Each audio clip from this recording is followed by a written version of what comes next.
Yes. Well, do you know about his worm problem as a kid? Go on. Right.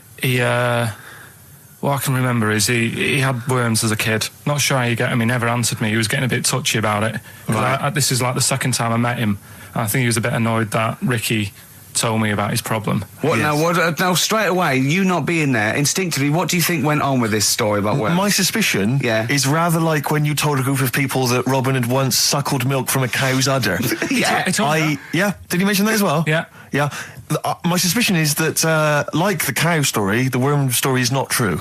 But And why would he get so sort of uppity about it? Well, Because it's not true. Imagine if that wasn't the first time he'd done it. Imagine if he did that every single time he was with somebody for the first time and Robin was just met them. He will tell that story to anyone.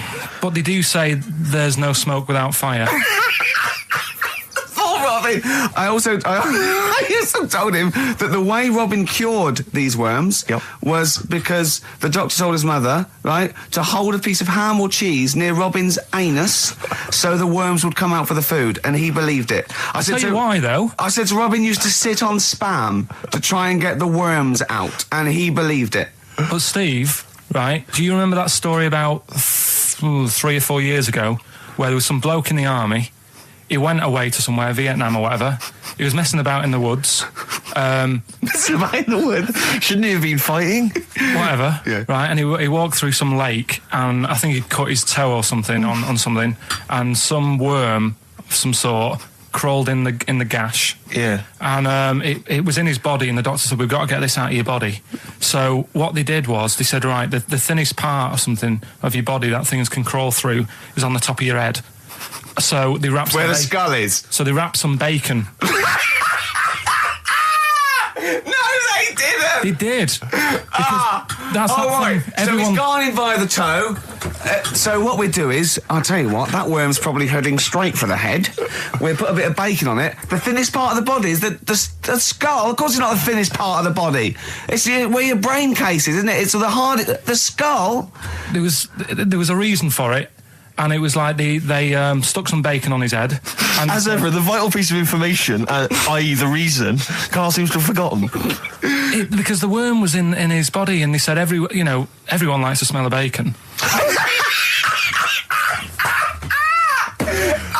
Including worms. Even a Vietnamese lake worm. They love bacon. Remember last week when I said about the little fella with the bone with no brain, and you were proved wrong? No. We were saying it wasn't a little fella. We were saying it was a stillborn child. It wasn't a little fella. You're changing it now. You weren't having any of it last week. Right, hang on a minute. I'm getting confused. There was a Vietnamese snake that went inside of a soldier. A little, like, maggot or some sort that you have to get out of your body because it causes problems. Yes, and so in order to get it out of the body, they strapped bacon to his head. Yeah. That is great. This doctor... And did that work?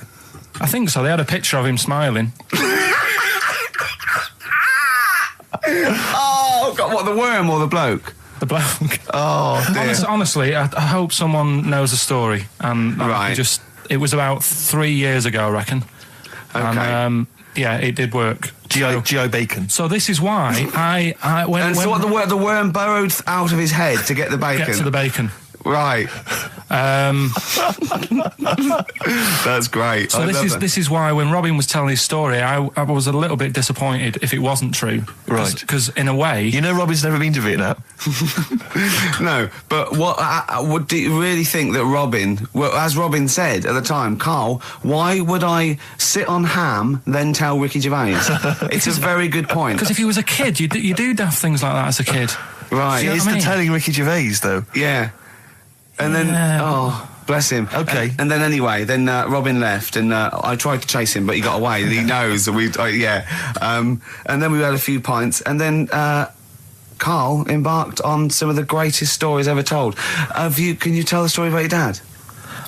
Let me run it by... I haven't spoke to him all week, so let me run it by him. Okay, play record. Because, What we got? We've got one of Steve's. Yeah, well, tunes. bizarrely enough, this comes from the Teachers 2 soundtrack, the soundtrack to the current TV series. There's a slight whiff of nepotism in the air. Yeah. Rick, would you like to explain why? Well, that's why you're doing it. No, my girlfriend worked on it. But Yeah. you were going to play this anyway, weren't you? Well, I was actually. Bizarrely enough, I was going to play some I Am Clute, and this is from, as I say, the Teachers soundtrack. This is called To You. It's a good track. That's I Am Clute, a track called To You from the Teachers soundtrack. That's also got, I noticed the Electric Soft Parade, The Hives, Star Sailor, Feeder, Turin Breaks, Mercury Rev on there. It's a good little collection. Lovely. Karl has just had confirmation. He's looking smug because someone phoned up and went, it is true. It's a Laogai chi worm and you wrap bacon around your head. That's all the bloke knew as well. Yeah. And his name was Gary. Yeah. So I'm not having it. No. And he said, see, that's why the Robin thing isn't so weird. He said, but when you said he tried it with cheese, he said I was having none of it. He's got standards. Yeah, you'll never learn. Come on. I think I've got SAD. What's that mean? That thing when it's Sade. when it's dark outside and you feel depressed. Oh, yeah. I think I've got that. But you're from Manchester, aren't you? Isn't it like pitch black there all the time? Isn't it like, which country is it? Is it Iceland, where it's like dark all year? The land of the mole people. No, Yeah. I was telling Steve before. In fact, I'm not going to bore you with it. Go on. What were you saying about Wayne? Well, you bored me with it earlier. Can't you bore him with it? Yeah, it's only fair. What were we saying about what? Wayne King. Did you Oh, see- Carl, play a record. Oh, that's It's disgusting, disgusting. Carl. You're a pervert. Tickets for K-Fest. Right, go on. What's that? It's like a rock thing that's going on tonight. Right. If you're into that Welsh. Right, well, name some of the bands. Names of the bands. Nile. Go on. Right. That's one of the bigger ones. Mark Lanigan. Not Lanners. Is Lanners playing? He's not really. Yeah, Mark Lanigan really playing there? I think so. God, who's that? What? Who's that? Who is Lanigan? Is he someone you went to school with? Who is Mark Lanigan? Who else is on? Who's Mark Lanigan? Is he the promoter? Oh, really? Is there a baguette-shaped gap left in their holdall? Before, let's make some bread that you can fit down your trouser leg. What? That's not true! No, it's not, I read it in Euston train station. I was waiting to go back to Manchester. Where did you read What, this? scrawled on the wall in graffiti? Yeah. Do you know the Was it also meet me here for cock fun at 12 o'clock? The upper crust sandwich shop, Euston Station. It's on the wall. Ages ago. Yeah. Only people with money had drinking or something. That's like one of my film reviews. Years ago. Welcome to History Now. Now, ages ago, only people with money had drinking or something. Keep going, Carl. Keep going. Like spirit and stuff. So they'd it's like businessmen. Businessmen. It's easy for you to say. This is getting to be cruel, isn't it? This is amazing. Yeah, go on. Why did you open your mouth, Carl? What were you hoping was the best that could happen? Because you were trying to make me look stupid before with the planet. So Whereas you know. Yeah, go on, no, come on. Businessmen with money. I've got to drink, I'm ching. the pigs come, if you like. Sorry? What? What did you say? What did you say? What did you say? When you do what, Carl? What? What did you say? No, what did you say? Because I don't want to have to go to the radio authority again. What did you say then? Just remember. We are going out live, Carl. Yeah, remember Tom Binns, right? What did you say? What I'm saying is, why were they shouting Vera? Because pigs don't come to the name, do they? Hey? I don't know the ins and outs of pig, have how to lure a pig into your trap. Can I just tell you some very, very interesting things about pigs? Please do. Right. One, everyone knows they have a corkscrew-shaped penis, right? A corkscrew-shaped Yeah. penis. That's the tail, isn't it? Two, they can't look up. They can't put their head back and look up, right? Three, they can have a 30-minute orgasm. Rick, is it only pigs that have got a corkscrew-shaped penis? No, and landlords. Okay. Very handy. And it was a Christmas play, and I managed to get a part in it. And, Did you audition? got a part in it, and I should have been playing the drums to the one about Kings. We Three Kings. Yeah. I was meant to be doing that, but Little Donkey came on, and it was one of those. What do you mean came on? That was like next up on the next song. Right. And it's one of them songs that you can't help sort of Tapping along to. Yeah. Do you know like if I was to go Yeah, you'd have to finish it with. yeah. Do you know that they actually send that into space? Do they? And What, hoping that aliens will respond with that? yeah, they do that because apparently it is one of them things that you can't help. What, even if you're an alien life form? Yeah. They know that, do they? Yeah. But anyway, What, because they watch Star Trek or something? Hello. Knock, knock. Yeah. no, seriously. Is it true, like, if you send there? out knock knock into space, they have to say Oggy, oggy, oggy. Oh, that is You look into great. it. Seriously. Oh, hold on, what's something out there? What's a little green fellow? That is great. Yeah, so anyway, That is Little Donkey is like one of them tunes that you can't, and I was there and I had the drumstick and I thought, oh god. The drumstick! I could feel myself, and anyway, just wanting to do it, yeah. I started going along and playing Little Donkey, which I wasn't meant to do, but it went down such a storm. Okay, the film review. Gladiator. It's alright, nothing great. It's like an old, sort of an old version of Rocky done in the olden days, really. Right. A bloke fighting other people. Sure. How sort of well known is the story? Do you reckon people know the basics? Well, just very quickly, just do the plot. Quickly. There's a guy called Max. Maximus, yeah. Yeah. There's Caesar, and there's Caesar's kid, and Max goes to war, sort of wins it, comes back. Caesar says, you're good at what you do. I wish my son was as good as you. So I want you to be in charge when I die. His kid finds out, a bit annoyed about it, kills his dad, because he don't want anyone to hear that he said that he wants him to be in charge. Yeah. So his kid gets in charge and thinks, I'll show you. You're not going to be king, I am. You're going to be a slave or something.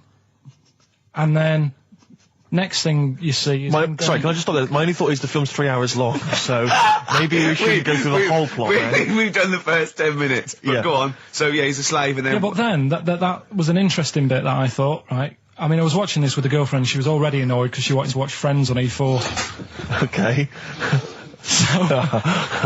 Yeah. It was a good episode as well this week. Was it? Yeah. Don't tell her that. Okay. Right, so she was annoyed and she said, come on then, put it on. And I got it wrong straight away because it says on the back 149, so I thought that was an hour and 49 minutes. It turned out it was 149. No, I thought it was 1 hour 49. Yeah. But it was 149 minutes. Sure. So it overran anyway. By 40 minutes. Yeah. People got sick of him and they said, oh, we'll have to get rid of him. So they tried to, he loved cakes as well as women. Okay. So they said, let's poison a cake. And they poisoned a load of Easier than cakes. poisoning a woman, wouldn't it?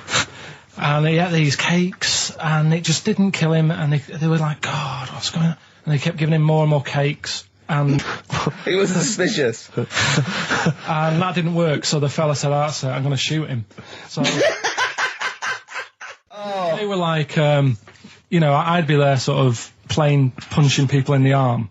That's a great game. Oh, I love that, punch people in the arm. Is that part of the Olympics now? it's, I think it was exhibition this year. Right. But it's going to be a pro next It's going to be the Winter Olympics because you've got to do it in just a cap sleeve shirt in winter. Yeah. So you're playing that? She, but whilst But she didn't appreciate that. She used to go, ow!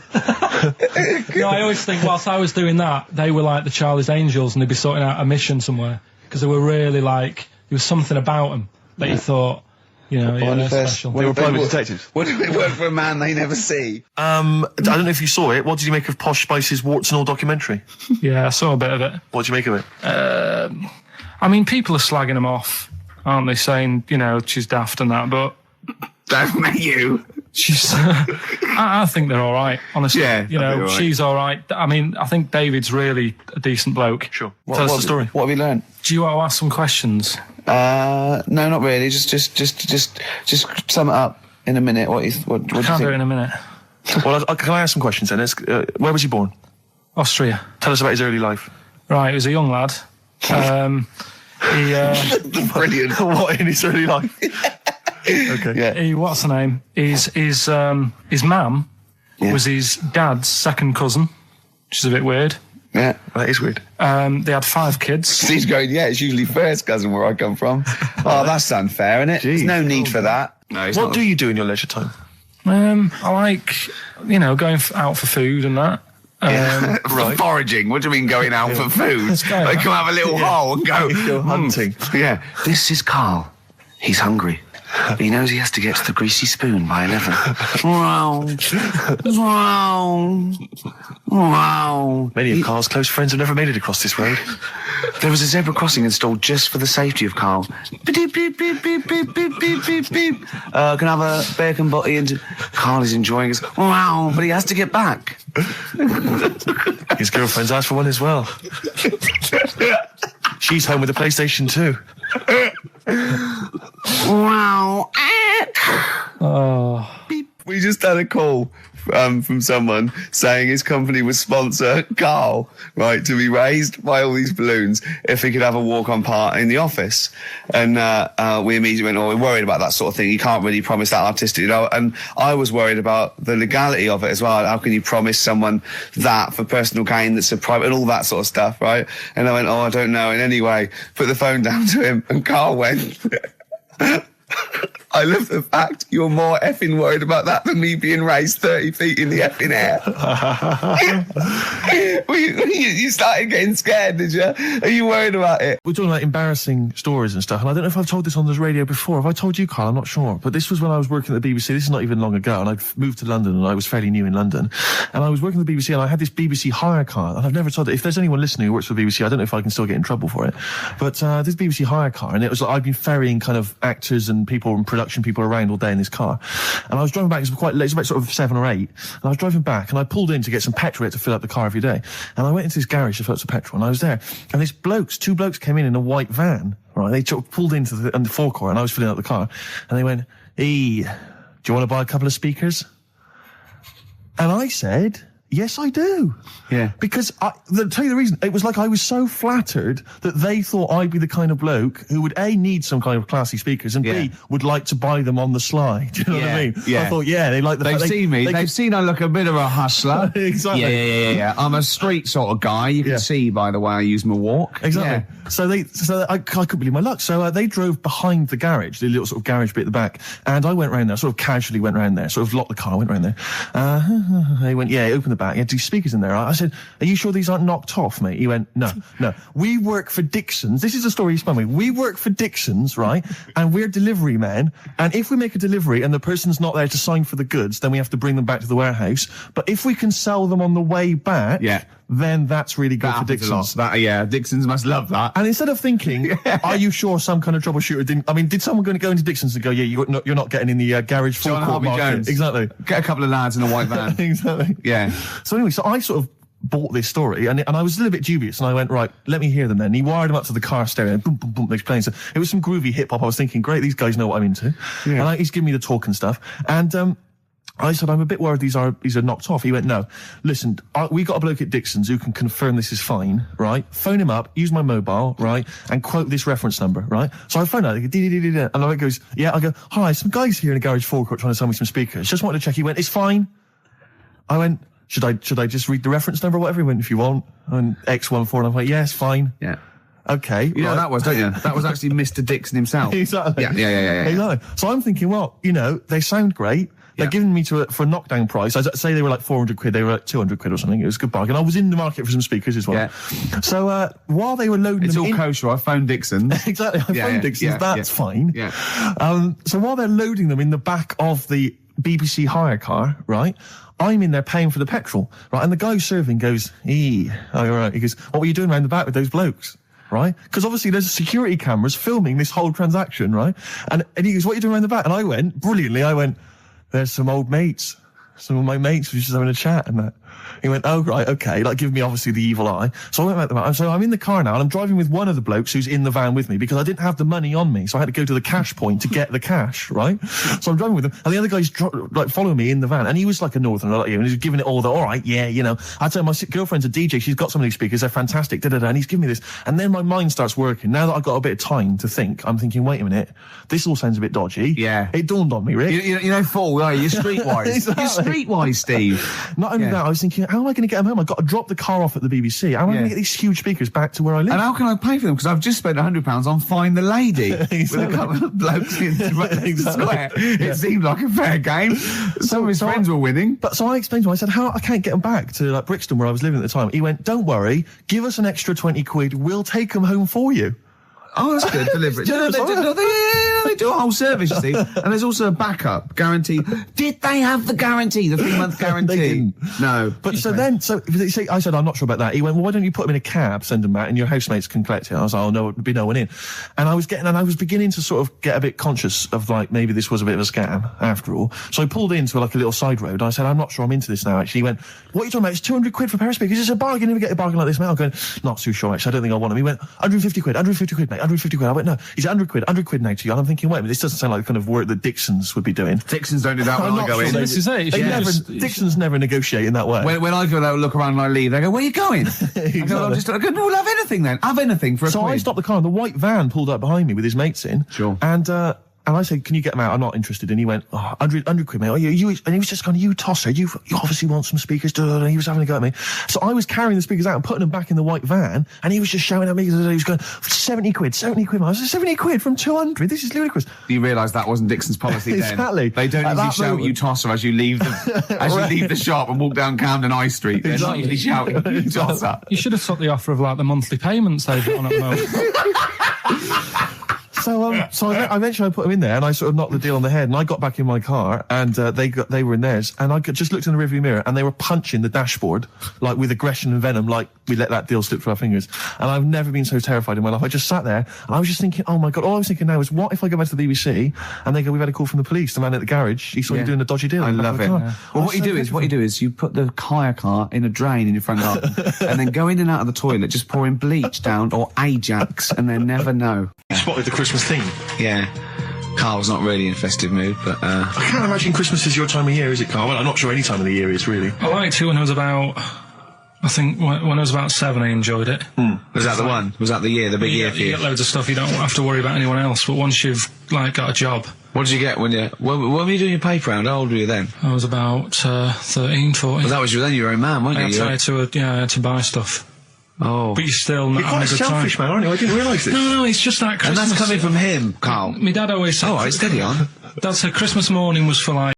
You know, the only bit that was normal on him. Oh, yeah, no, it was in the film. You know that bit in the film? I was watching it one day, it was on, and I said, look, your favourite film's on. And it came to the bit where he was being exhibited, and he was naked behind the screen to all the doctors. Go on, what did you say? And there's a bit where he goes, and strangely, the only thing that is normal are his genitals. They're untouched by this disease. They are totally normal. Right, what did you say? It's a bit annoying, isn't it? It's like the only bit that you'd want as an elephant. The only bit you'd want that was like an elephant. Yeah, no, I can see that. And he said, and he got the head. So other stressful things. But so anyway, what's the Auntie-Nora thing? Sorry, Auntie-X. Auntie-X. What did she... Yeah. Why is she upset? Well, he mentioned her in Zoo. He did this thing for Zoo magazine, and he mentioned about when he looked up her dress, she had a... Yeah, by accident, remember? You were going around looking up your elderly relatives' dresses in case they weren't wearing... For people who've not heard Karl talk about this in the past, just explain quickly again what we're talking about. Right. He didn't want to talk about it at all. When I was a kid, right, Auntie-Nora used to come round... My auntie used to come round... As if there's any ambiguity now. Yeah. My auntie used to come round and stay, right? And I'm sat on the floor watching the telly, right? She sat on the sofa with a caftan on. I turned round, right, and it was there. It was looking at me, right. And we've mentioned this, and I just briefly sort of said, "What did it look like?" And you know, a split tennis ball came to mind. That's what we talked about, right?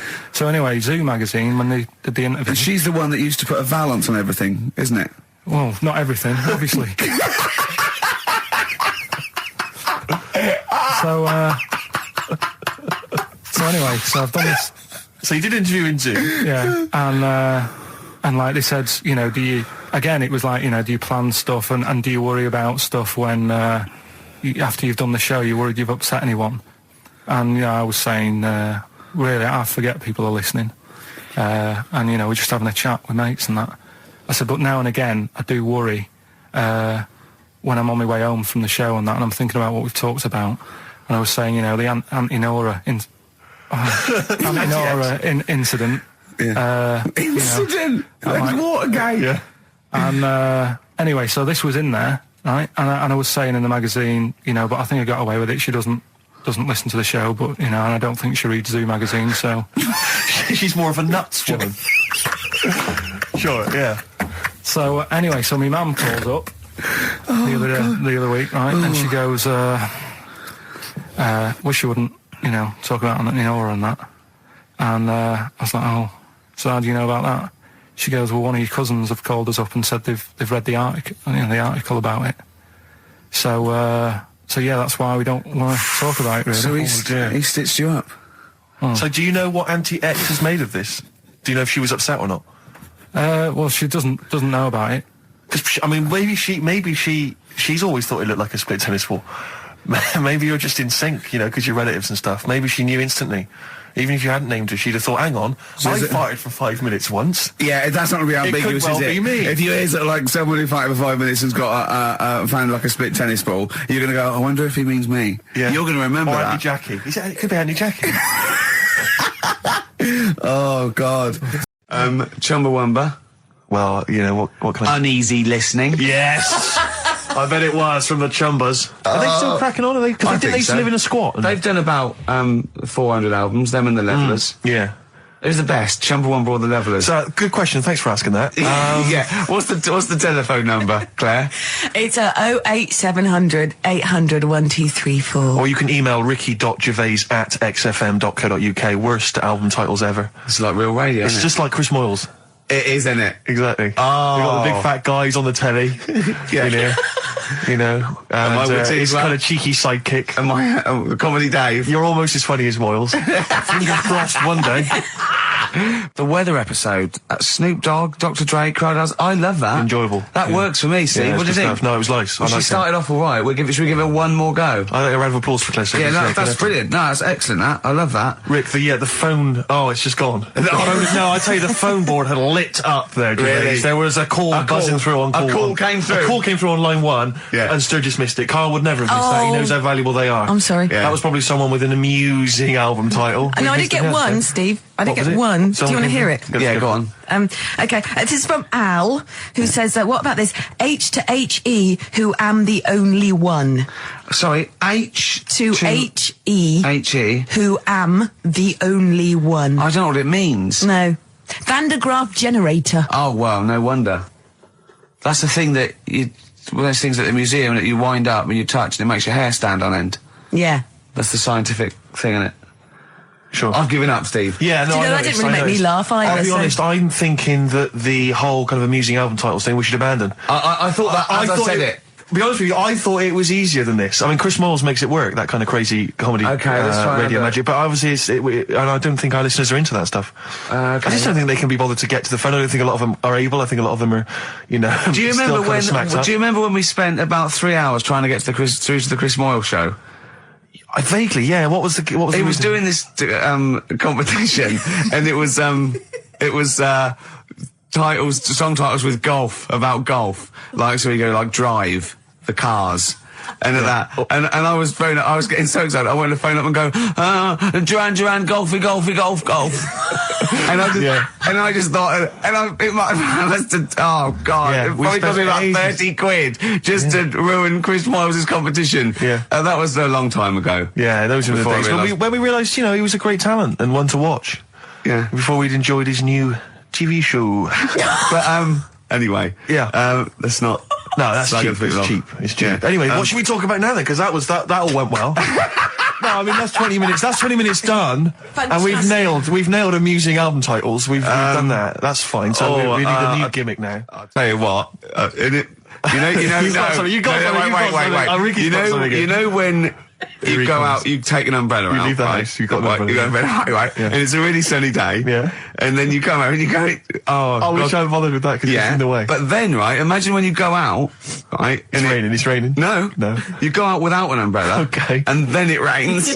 Oh, no. What's going on there? Oh, Isn't that no. weird, isn't it? We've all been there, So we've all phone been if there. you've got, like, funny, weird observations of things that happen, like that. Yeah, stuff like that about umbrellas or any kind of sort of accessory or hats. Give the number out again, Claire. This is going to be brilliant. This is going to be great. Take this one. Take this one. 08700 800 1234. Just comedy observations. Yeah, and the stuff things you that thought of. Wacky stuff you thought of. Just tell us what stuff you come up with. Get the Sony people on the phone. This is dynamite. There's so many people listening who don't know who the banana splits are. The banana splits. Banana splits. So, right. Listen, they know the banana splits are, and even people under 20 know that. Snork, Fleagle, Drooper. Who was the other one?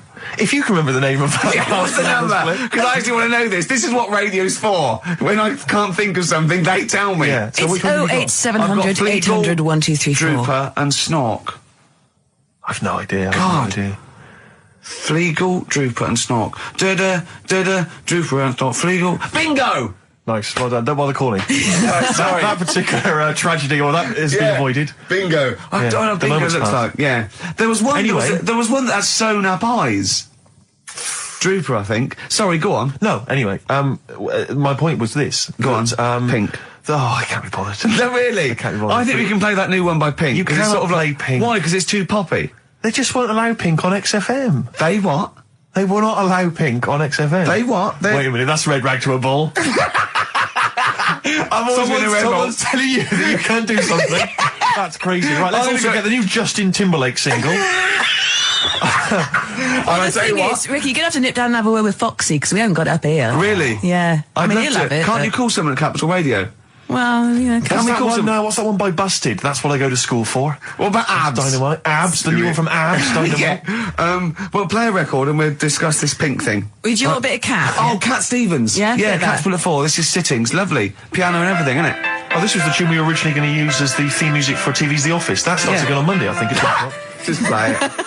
I wish people had to wear hats now. I can I carry it love off because hats. of my shape and size. I look like Bertie Bassett. Whereas you look Basil Rathbone. I'd look pretty good at all sort of You'd cut a Christopher good- Lee. yeah. Wow. You would. Because I'd sweep into a room, you know, I know. with bellow Yeah, see, behind me. I think you look like, and don't get this wrong, don't take this wrong, right, we're mates. I think you look like a freak with a cape on.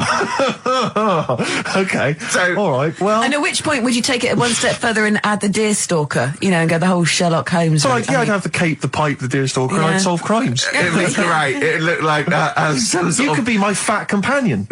I could be, what, sort of like get padding and stuff. Yeah, no, I like that. Yeah. I'd like to solve more crimes. If I'm being truthful, I'd like to. I would love to solve crimes. Just to solve one crime would be Oh, great. I wouldn't matter if I solved it. If the police came to me and said, I'd just look at the first block, go in. Yeah. Just get it off the streets, you know what I mean? Just like, tick, done that. Sure, yeah. But I You just know. feel there'd be something. I feel like maybe because you know, like in TV shows, it always used to be, you know, they were a doctor who also solved crimes. They were a plumber, they solved crimes. Quincy. you know, Quincy, things oh, like yeah. that. But you know, a couple of sort of BAFTA-winning writers. What did Heart to comedians who Heart also do? solve crimes? That's good. That'd be good, wouldn't That'd it? be great. What did Heart to Heart do? They were just millionaires. They were just a weren't couple, a millionaire couple who would invariably, what was But they the Murder did She Wrote? that She was a every novelist. week, though. Every she? week, Heart to Heart. Murder She Wrote. Murder, She She wrote Wrote. it and she solved it. always solved it. It's Yeah. brilliant. Murder She Did wouldn't have been such a good sort of No, thing. No. But this is what you don't seem to get that anymore. You know, people who do one job for a living. You know, DJ who also solves crimes. The The DJ who solved crime? That was Shoestring. Was he a DJ? Yeah. He was Eddie a private Shoestring ear, wasn't he? He was a private DJ who's ear also a on the private eye. radio. Is that what that was? That the thing they did? Not private eye, private ear. Is that what they said? Yeah. And how did he solve it? He worked out clues Yeah. for callings and stuff. Yeah. No, he used to leave the building. He didn't just sit there and play records and then try and guess. That's great. Give us a call on the usual number if you've got any idea who murdered. No, it's Snitch Hour. Got a letter here. Who reckons she knows? I know a lot of my friends are big fans of Midnight Caller.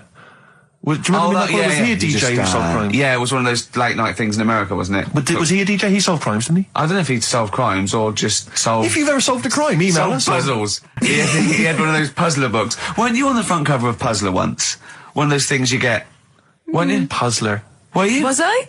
No, I don't think so. Oh, it was your other friend who's a of mine, DJ, yeah. It was a cover of Puzzler magazine. That's it, yeah. So was Puzzler a rude thing? No, it was one of those things that Those puzzle books you can buy. actually, it's a puzzler. You do Oh, for coach journeys, and they just put people's pictures on without permission. Yeah. I don't think they're just like, well, I don't give permission. They just find like celebrities, and they just get their picture and they stick them on the Well, they front. would have used me then, would they? Well, I Celebrities. forgot. I didn't. Hey, Pink.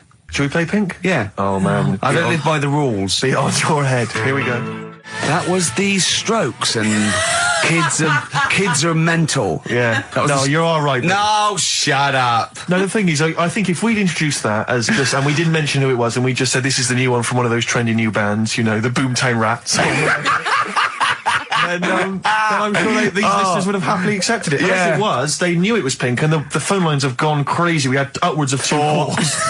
So I'll tell you this, we had between 2 and 4 calls. And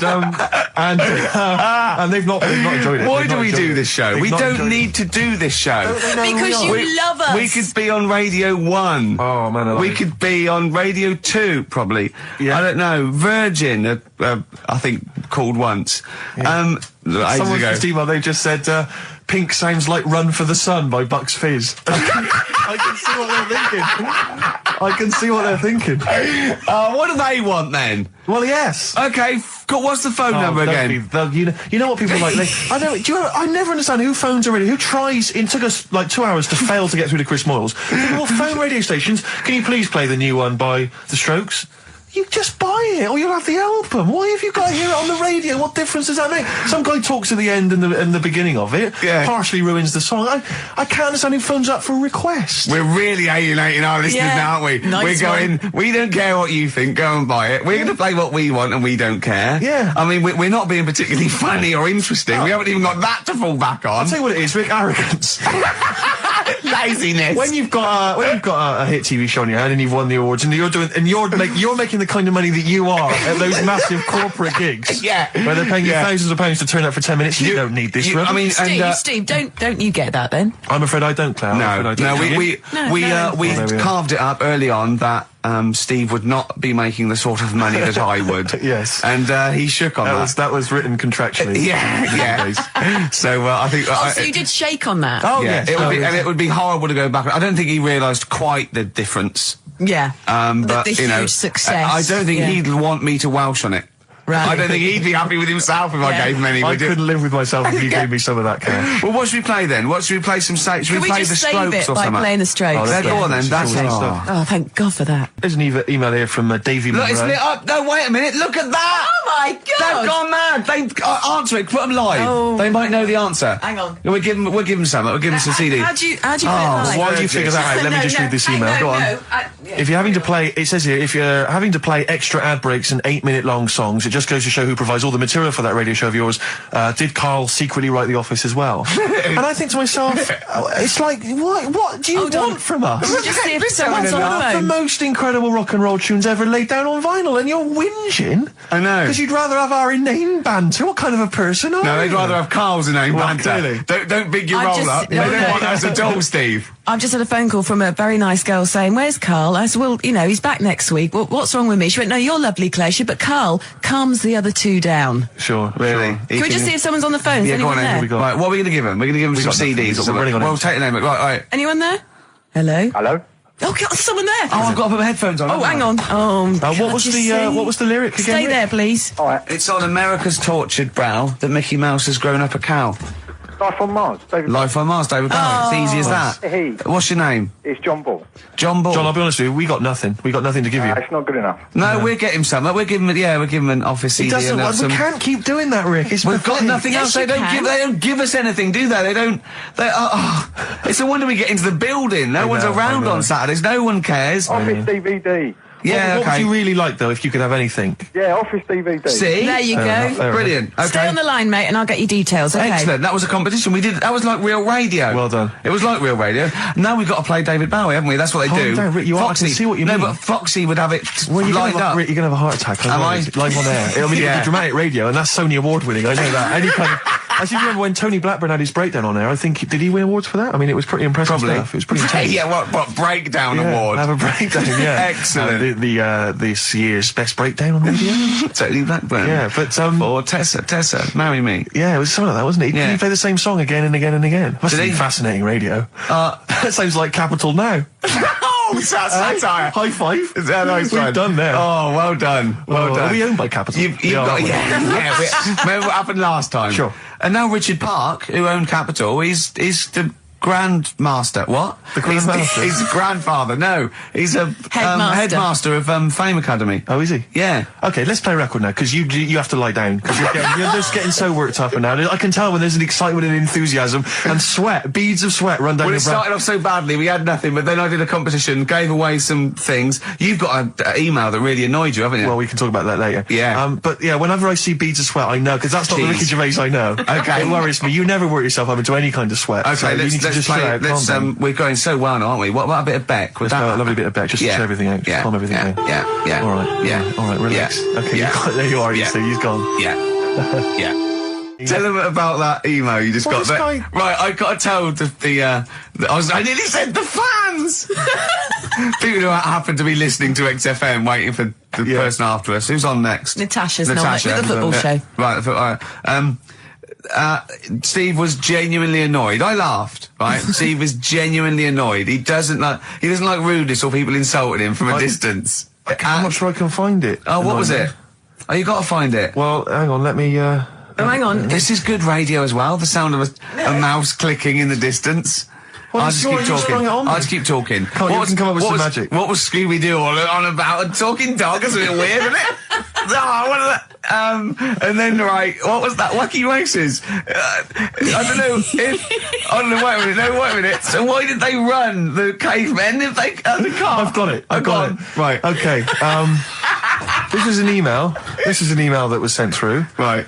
And this is my feeling. I think if you're going to email an insult, you've got to at least be clear what the insult is.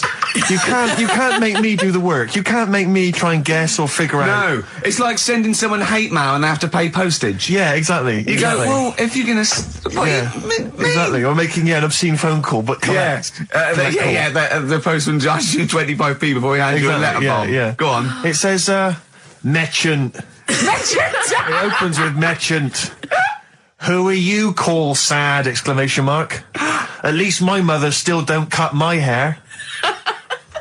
Merchant. Who are you, call sad? At least my mother still don't cut my hair. Is it an anagram? I don't know. I feel like it's been translated from the French. It's a Japanese spelling of hate ya. Exactly. And he's got a Japanese English dictionary. It's just literal. So, how does he know your mum cut your hair then? You've never said that on there, have you? It's not true, Gervais. Can I just say, I think your hair looks really nice. Thanks very much. I've known you for about 5 years now, and it's lovely. I laughed at you needing someone to say it. It looks fine. Yeah, it looks good. What do you mean it looks fine? It does look good. It looks good. He's got a little bit of product on it, hasn't he? Yeah, it has. Maybe I have. A little bit of hair gel. Maybe Gavin had his fingers all over it yesterday. Yeah, I have my hair cut by Gavin of West Hampstead. Is it called? Is what it's called, Gavin, or is he a bloke who works in? It's Gavin who works in. Do the you barber use shop. that fudge stuff? Sorry, no. But seriously, I use a form of clay, a moulding clay. Yeah, that's Gavin recommended it. Yeah. Gavin recommended it, and I've been very happy so far. Hold on though. Rick, what do you use? I don't. Yeah. Don't. I just sort of. Well, that's obvious. No, I just sort of like comb it back and whatever way it falls, really. Yeah. You had more questions about Gavin? Good to hear that again, isn't it, Oh, Steve? fantastic.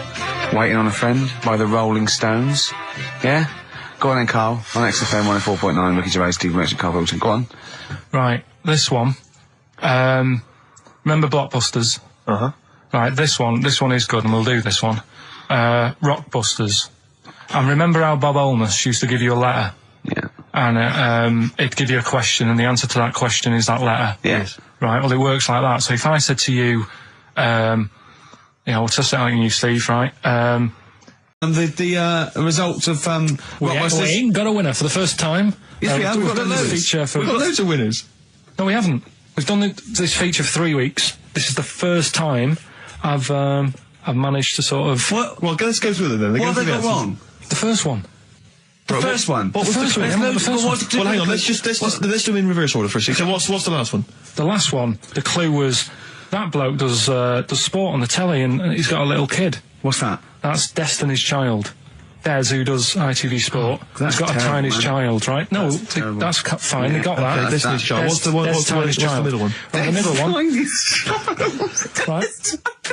Child. The second one was he doesn't like women. Yeah, he's got a couple of kids. That's a bit weird. Yeah. Right. That was PD. That was Puff Daddy. That is offensive. Go on. But it's not Puff Daddy. It's Puff Daddy. And he's not even called that anymore. He's called P. Diddy. Well. Okay, fair enough. But they got that one. Yeah. And if I'm being tight, these lot are as well. Yeah. Yeah. Tight means something in Manchester. Go on. Right. And the first one that they're having problems with, I don't think them birds should be allowed in this area. Got it. Boyzone. It's not Boyzone. What's the clue again? I don't think them birds should be allowed in this area. That is perfect. A boy zone. No birds. No women. No women, yeah, birds, right? A boy zone. Sorry, Carl. If that isn't the answer, their clue is better than yours. That is brilliant. What was yours? Boy zone. It works perfectly. What's your answer then? Bangles. I have no idea what that means. Like seagulls. So you don't want them in this area, so you're banning them. Bangles.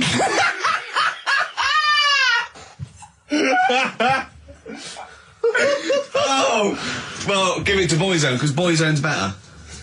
Don't use birds to be allowed in this area, it's a Boyzone. I think we should have a rollover. Carl beat them. Carl beat them. You have to use his logic, surely. But theirs works. You can't do what am I thinking? No, that's not what I'm thinking. It perfectly. It works perfectly. I think you've got to give it to the ones that got the Boyzone.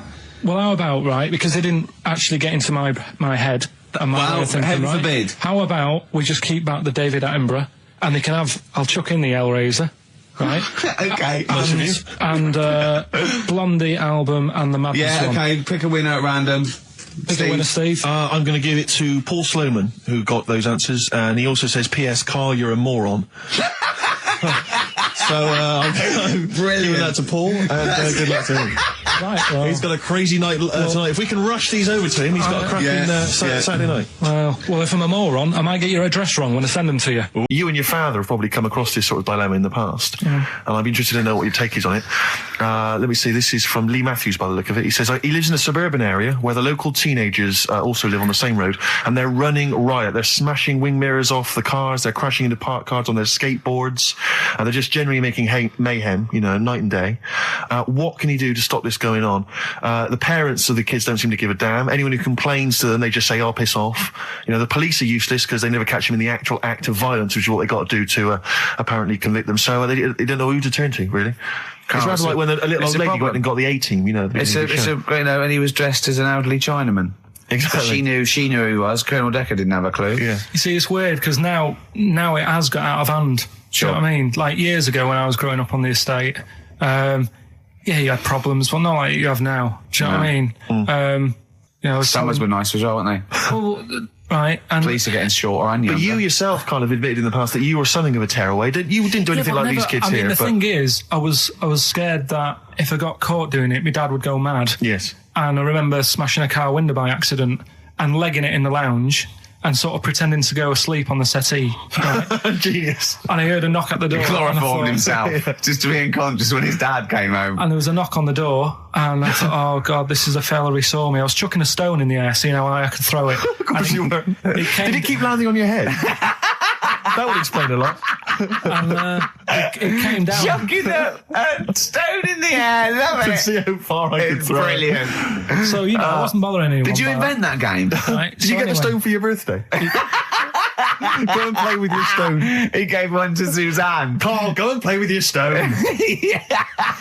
No, the thing is, right, and it came down at a funny angle, and Of course it did. It ate the back of this car, and the back window is the most expensive because it has that heating thing in it. Yeah. In case you got a frosty window. Yeah. So I thought, oh God. So I legged it in, got on the settee, went to sleep, knocked at the door. Genius. It's a brilliant plan. It's a brilliant plan. I couldn't be guilty. I'm asleep. So I love the idea. So the thing is, our lounge used to sort of, you could see in from the door, right? So this family who saw me do it, saw me asleep on the settee, and my mum said, go and get the door. And I sort of went, what? As if I'd been asleep. Yeah. I went to the door, like, rubbing my eyes, and the fella said, "What did you run off for? I saw you." I was like, "Oh, no." And I didn't see my dad. I went out. It was when he was working sort of evenings. So I went out so I didn't have to see my dad. And then the next day I came home from school, and my dad said, 45 quid.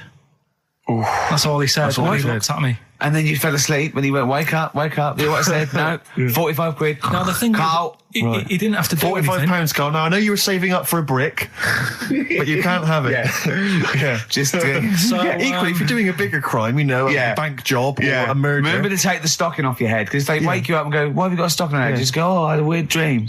Right. Some people emailed in the songs with stories in it. One of them was Babushka, and he went, what's that? And I went, no, it's Katie Bush. I went, what is it? I said, oh, it's about a woman who dresses up as another woman and seduces her husband. He went, they wouldn't work. Just dismissed it like that. Why do you think it would work? Because you'd know. I mean, say like, right, Suzanne, right, who I go out with, right? She can see me from, say, if I'm coming down the high street. Yeah. She knows it's me by the way I walk. Right. So just the fact that this woman went and put a wig on, there is no...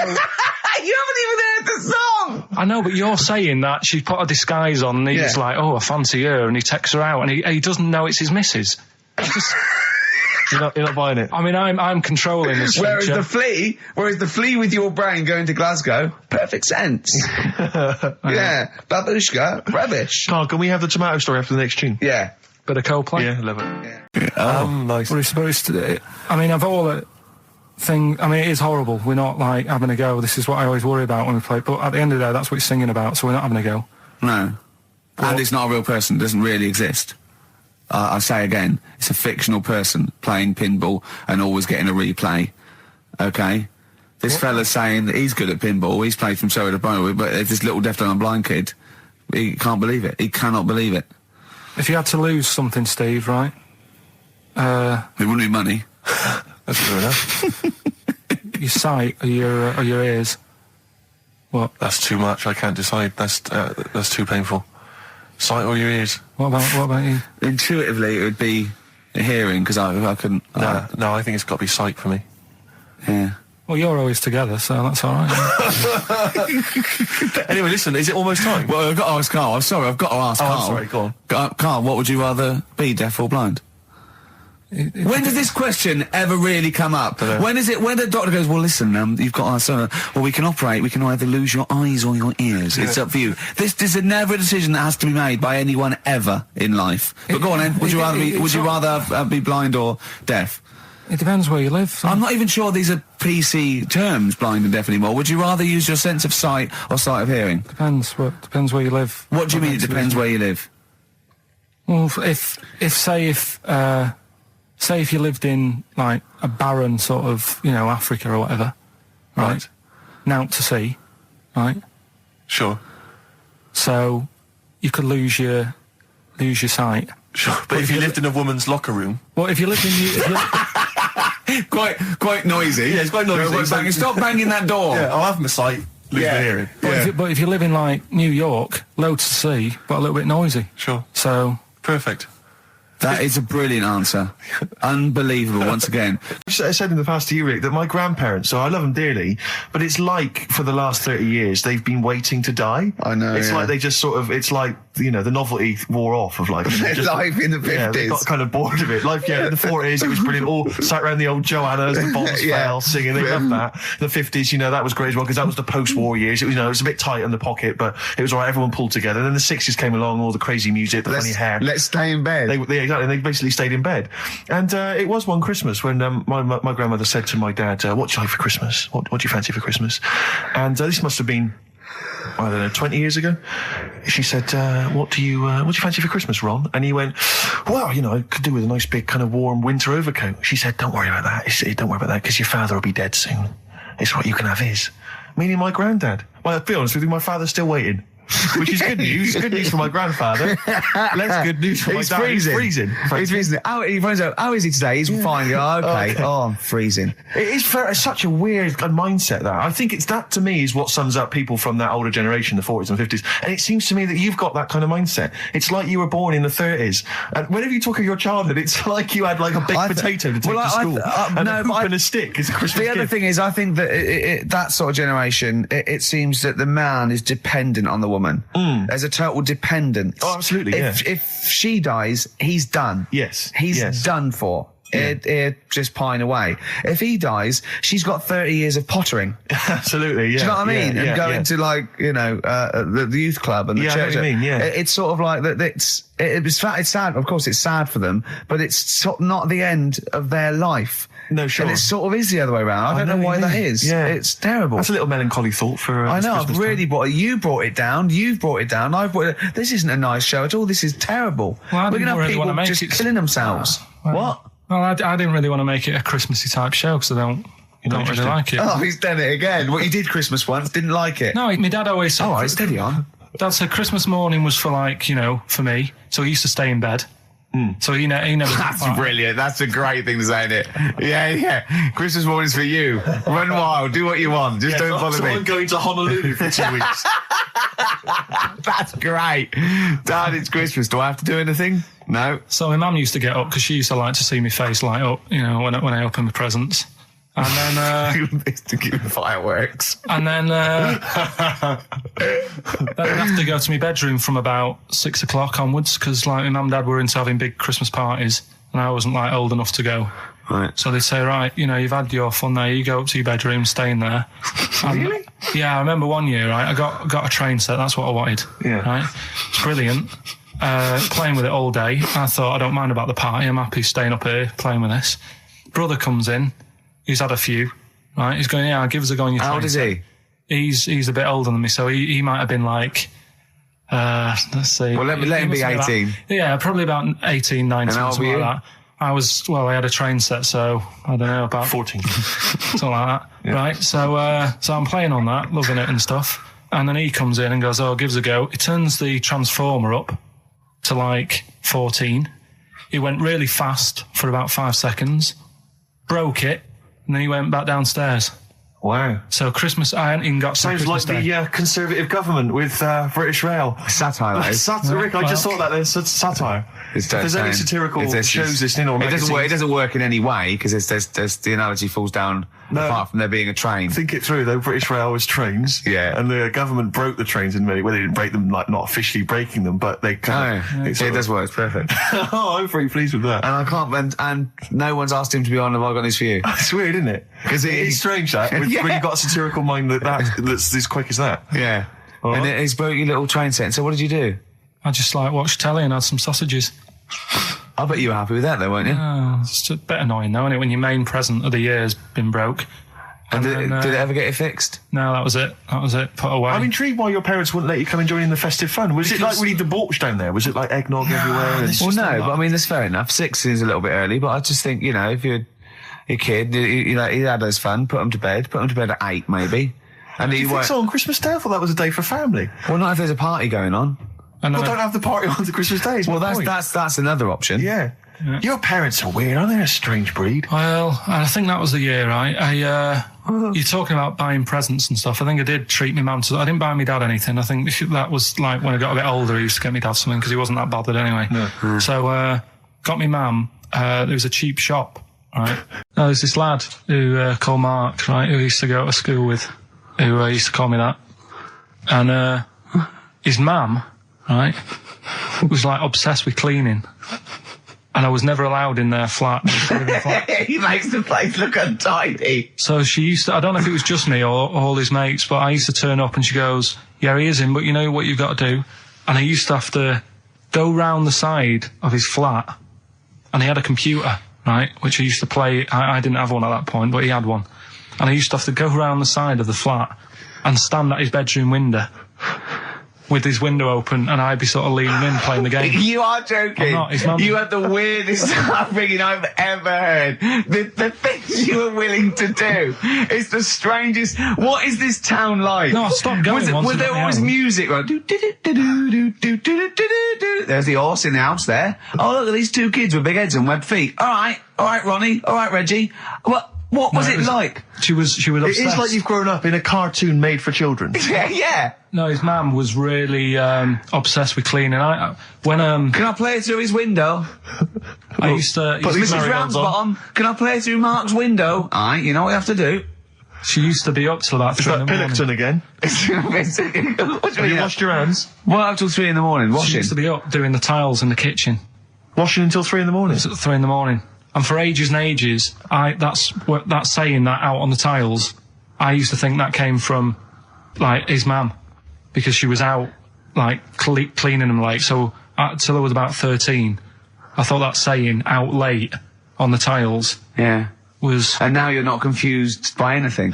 Well... There's no misunderstandings in your life now, is there? So was he allowed to walk in and out of the house, was he? Oh, he was all right, and he used to come round to ours a lot, and my mum used to get these pies from Hagenbach's, right?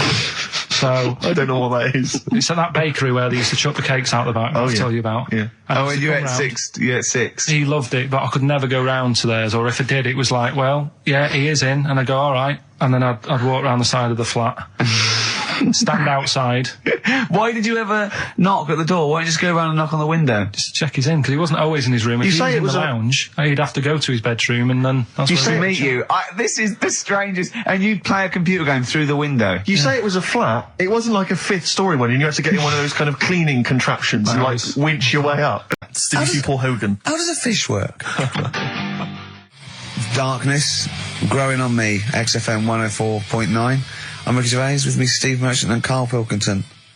I lost him, didn't I, in a little conversation? Yeah, there? you were talking about quantum physics, to be fair. Yeah, I was explaining what a black hole was, because we were talking about that as well last night.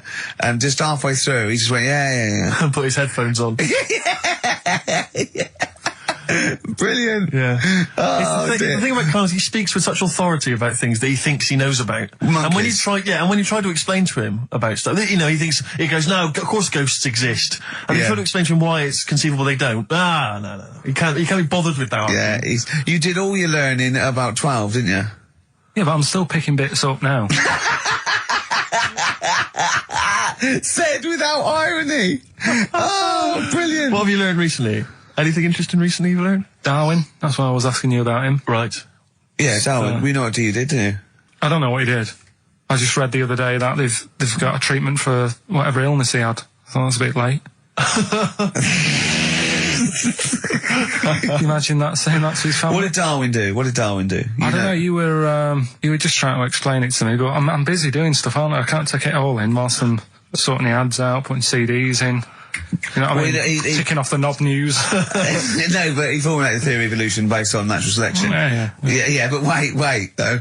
Do you think that's good? Do you think he's, well done? You're impressed with that? Because you're not impressed with things like, you famously said, Newton, so it said gravity, but it was already there. If we'd have been floating around, it'd been a problem. We weren't, so keep out of it. That's what you said. You said Einstein. I've never used EMC squared in my life, but the bloke who invented the video recorder, I watch one a week. So I wonder if you're impressed by Darwin formulating, I think, the most important scientific theory since Newton's laws. Has it made a difference? Or whatever he said, would it have happened anyway? You can't do that. You're not allowed to say that. You can't say, oh, well done, I'd have found it eventually anyway. You can't do that. You've got to give people their due, do you know what I mean? But now it's difficult to find stuff because there's less to find out now. It's not a competition. But on what scale? On what scale are you looking at? Why do you mean there's less to find out? Well, no, I mean, they're bringing stuff out that... Do you know what I mean? It's The just... iPod. Well, yeah. Sure. Didn't see the point in that, No. the iPod. Now, what he was saying is, if you send a man to the moon, Yeah. right? Yeah. He was saying to the fella in the rocket, Yeah. it would seem like 20 years to him. Yeah, not the moon, but yeah. No, it was. That's what it said. It said the moon. Well, it wouldn't, because it's only about... No, but listen. So it took 20 years to the fella, yet people who are on the Earth, it would seem like 2,000. Yeah, because time is relative, not. I don't. What do you mean? Right. Well, listen, the fact is that it's tending towards the speed of light where it really makes a difference. They've even done it with atomic clocks where they've sent one up, even in Concorde, and it's like 0.01 of a second difference. What is the watch? Yes, yeah, because greater speeds. But why does speed affect how a watch works? Right, I don't think this is a conversation... Look, speed is... Sorry, See stop. what I mean, though? Just See stop what for I a mean, moment. Steve? Right. See what I've done? I don't think this is a conversation to be had on a Saturday afternoon on a radio show. But I'm just saying, though. It's not me, is it? It is you. You went quiet, Steve. No, because... You're having problems Because there. I'm not going to be able to explain it to you. I will explain in to a you light, frothy way. It's speed equals basically velocity equals distance over time. When velocity doesn't change and nor does distance, time has to. That's his theory. Yeah. Well, we just got. What's your point then, again? Karl? What's your point? I'm just saying. Because you don't understand it's worthless. I was trying to explain to Newton that basically formulated, the laws of the universe, the 3 laws of the universe. Even playing snooker, I'm trying to drop some in. I was going, well, equal and opposite reaction and all these sort of stuff, right? And he was going, what did he do apart from the apple on his head with the gravity? And I went, well, what do you mean? And he went, well, why was it a problem? If we had been floating round, I'd have called him in. But since we're not, we don't need him. Yeah. That's what he said. Play a record. You're a buffoon. So there's these 2 new kinds of frogs, you said? You're joking. What? And a monkey had a hat. The monkey had a voice. I Believe in a Thing Called Love by The Darkness on XFM 104.9. Last show. Possibly the last ever show. It's up to the K-Man. Little Pilky. Baldy Pilky. Little Whingy. Dimmo Manco, as he's called, his Latin name, Dimmus Mancoid. All right, Karl? All right? You're going to miss this, aren't you? Nope. Right, Steve, something they do now, right, they've got to do by law when you're buying, right? I was looking at one in London, right? It's haunted. They've got to tell you now. Right, don't talk shit. I'm telling you Play now. a record. I'm telling you now. Yeah. There's no such thing as ghosts. That is ridiculous if that appears on a legal document. Right, if there's anyone who sells flats and does that for a living. Yeah. Right, email in, because I'm telling you now, that is a fact. She sort of dropped it in. She said, I said, oh, nice feel here. And she said, yeah, well, that'll be the ghost. Just dropped it in, that's all they've got to do. And then I was like, what? And they went, oh, yeah. That's what I've got to do, is it? So that's the legal thing. Did you drop it in? So in court you go, did you drop it in? Yeah, I dropped it in. Play a record, you're an idiot. We were educating Ricky earlier, Karl. I wonder if we should resume that as the clock is ticking away. All right, you got 2 bits of info that you could be leaving the building with today, right? You've got where there's a will, there's a way. Yeah, I have that one. They've brought out this drug or sort of tablet or something. Yeah, you've looked into it then, yeah, go on. Carefully researched. Yeah, brilliant. Which means, like, an 8-year-old woman can have a kid. What do you think of that? No, it doesn't. What are you talking about?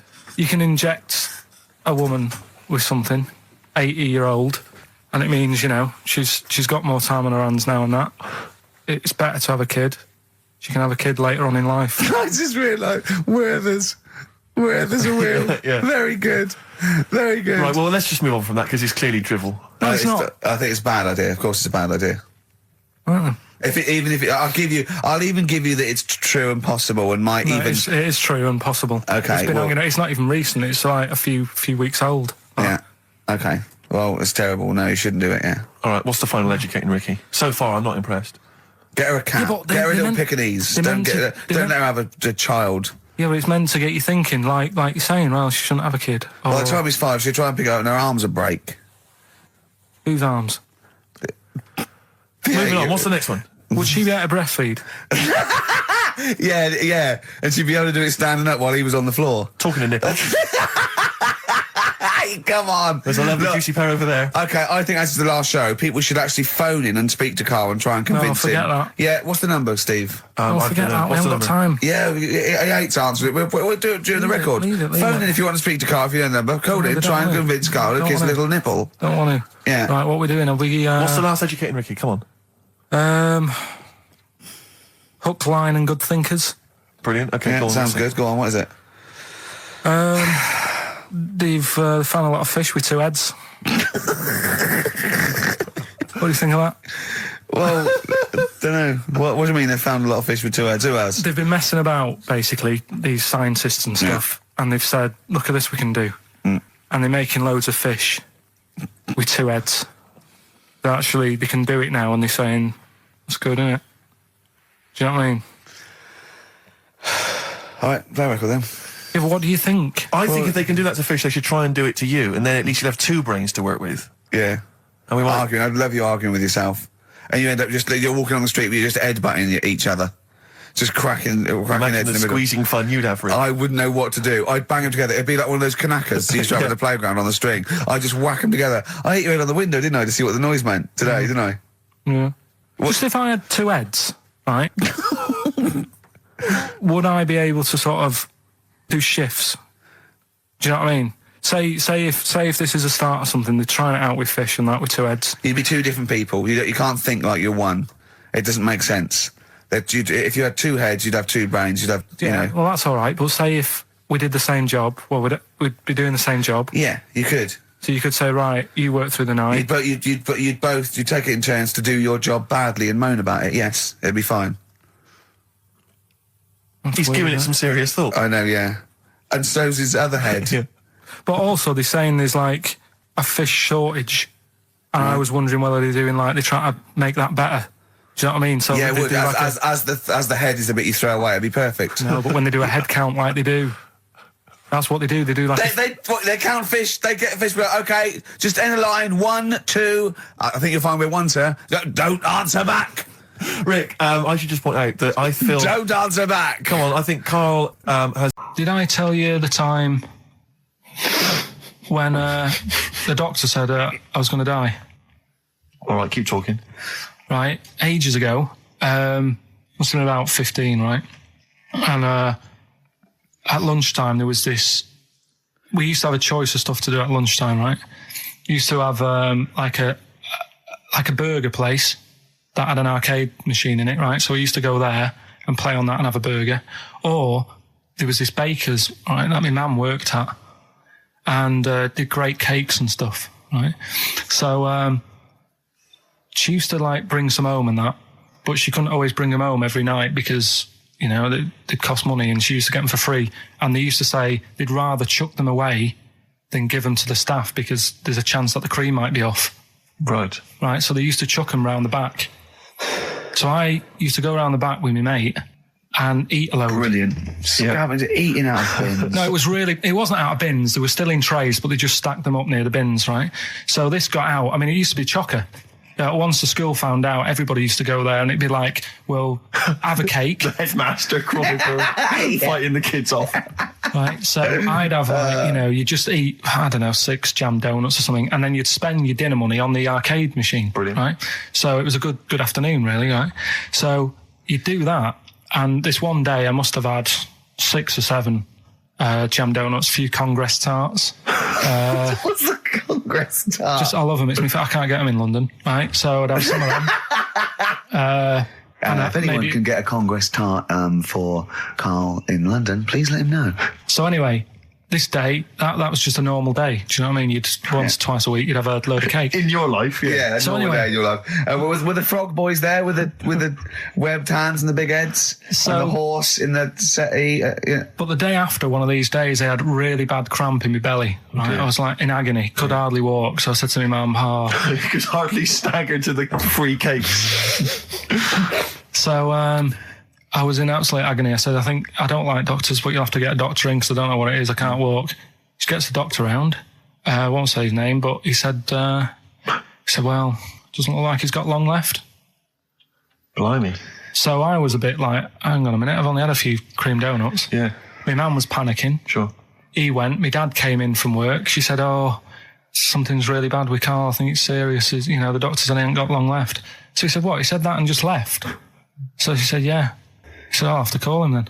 So he called him up, said, what's all this about? You know, Karl hasn't got long left. How long's he got? So he goes, I was only messing. He's just had some bad cream. Can you believe that? Well, the thing is, I like the fact your mum didn't ask any questions. I know. She didn't But go she into doesn't- detail. No, Can you explain more, Doctor? No, I got a shoe off. but she doesn't. She doesn't like talking. you know, I don't want to diss you or your family, but I imagine if I was there, I'd have known the doctor was joking. That's all I'm saying. I mean, I sound very arrogant there, but I imagine he went, what's he been doing? Yeah, I had about 6 cream cones. Oh, right. Oh, wow. He hasn't got long to live then. I'll see you later. That's what I think the doctor did. Yeah. I just like the idea your mum just let him go. Yeah. Terrified, thinking, well, I'm not going to probe him. He's that's it then. Dad comes in. Hi, honey, I'm home. Anything happened? The doctor said Karl's going to die and then left. Did he? I'll call him. XFM 104.9, Ricky Gervais, Steve Merchant, Karl Pilkington, not here. It's the best of. You've been voting in all week, sending your emails. So here's the clips that you wanted. Another holiday. Oh, it wasn't holiday. Wasn't holiday. Well, it was. You had 5 days off work. Why isn't it holiday? You had 5 days not working for a living. You know how many days holiday gets a year now?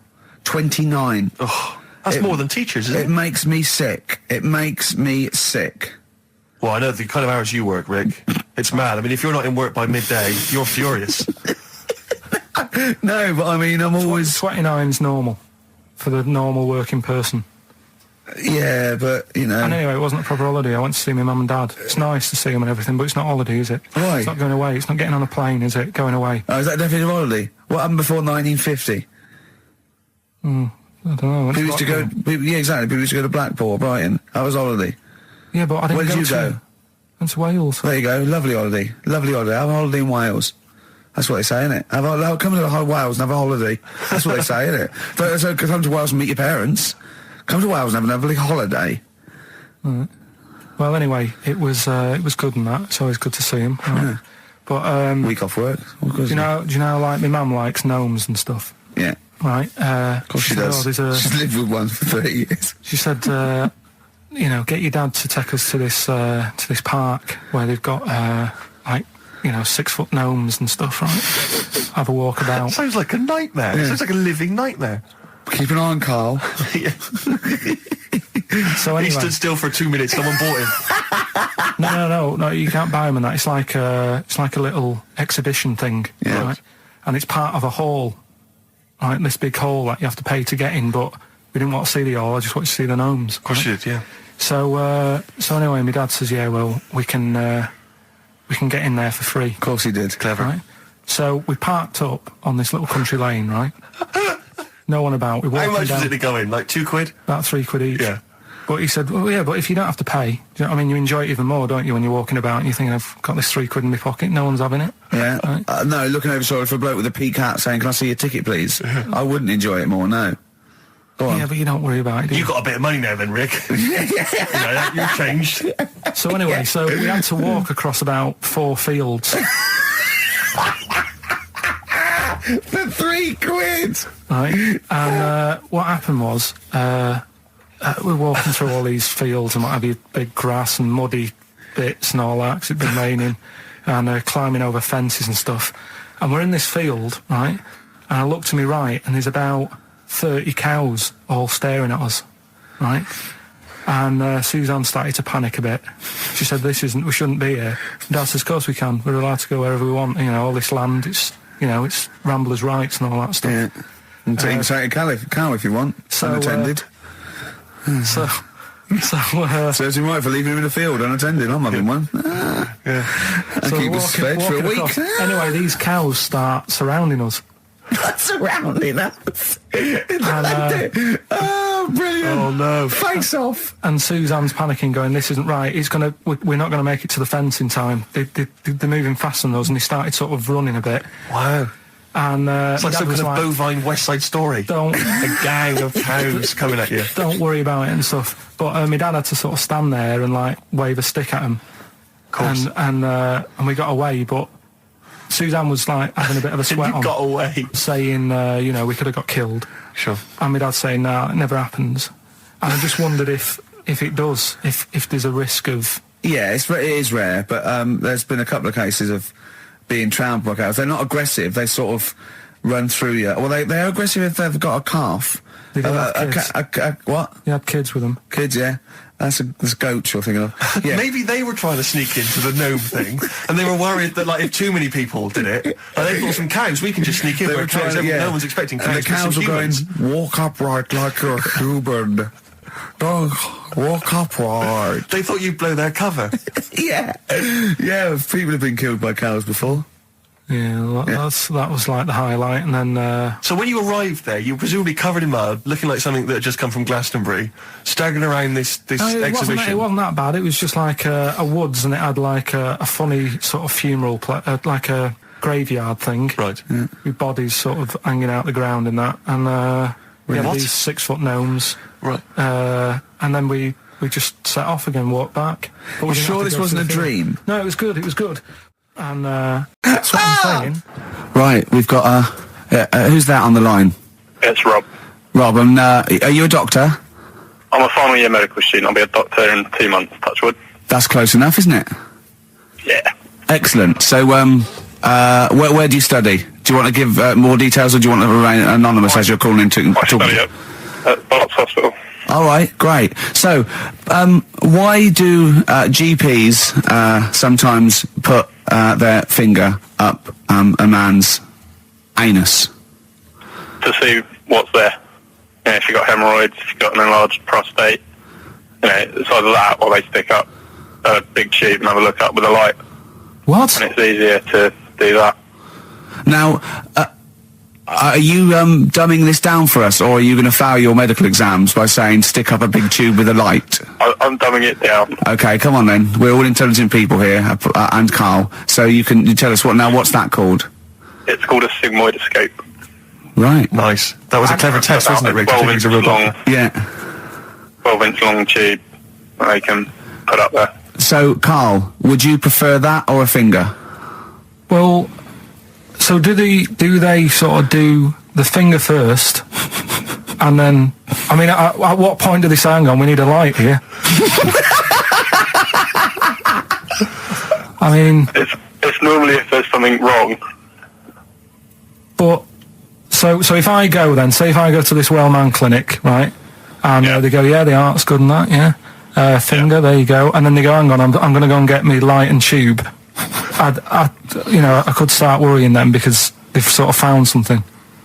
And they're not likely to go straight in with the tube. They'll probably send you off some tests first. But Karl, there's nothing.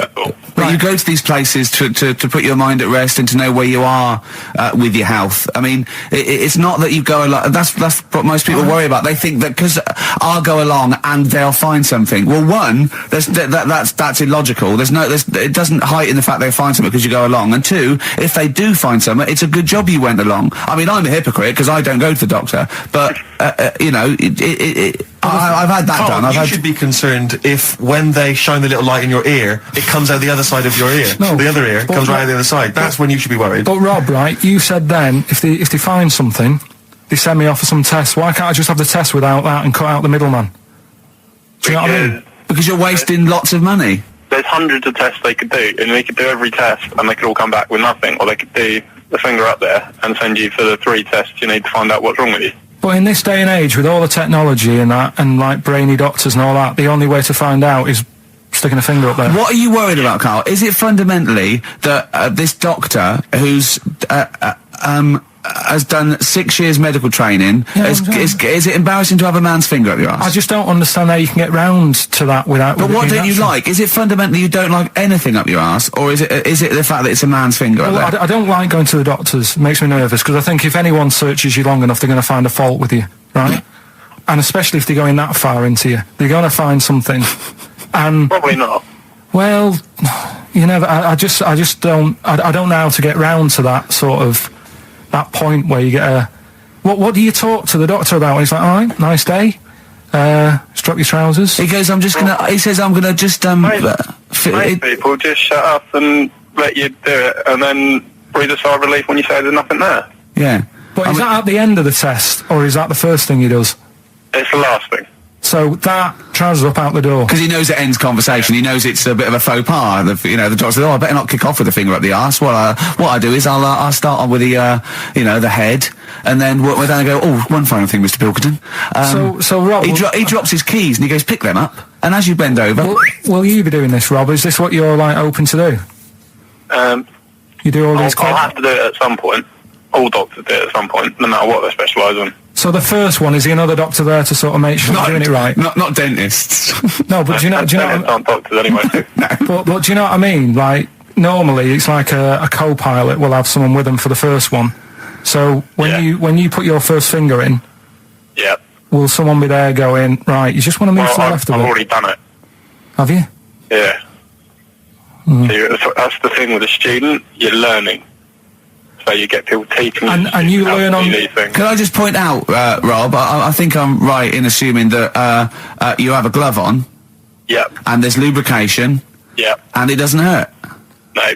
There you go. What are you worried about, But Karl? who's this person who everyone's testing on in your class? It's not one person. One person. There's like, when a patient comes in and they've got a problem, your boss, the consultant, he does his finger up, and if he finds something, he goes to the patient, "Is it alright if the student has a feel as well?"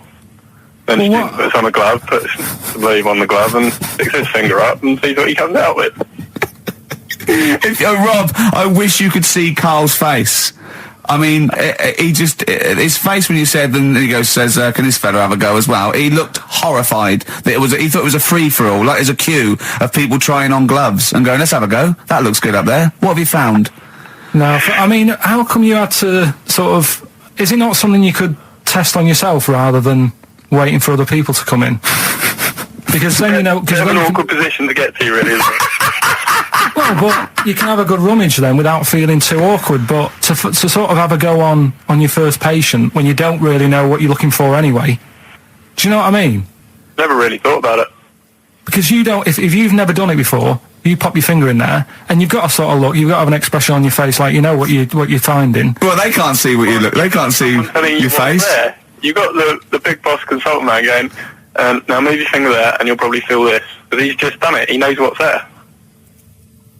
Well, what? Oh, so he's already had a go. He's had a feel, and he's going right. If you feel to the right, that's the conglomerate or whatever. The conglomerate, yeah. Its conglomerate is in perfect working order. Well, I'm still... Thank you, Rob. Thank you. I'm sorry you had to go through this. Karl is probably the worst patient you'll ever encounter in your medical career. Good luck with your finals, and thanks very much. And do you know any female doctors who do this? Or? Thank you. XFM 104.9. Thank you. And he's happy that he's had that. Yeah, go on, yeah. That was Gladiator.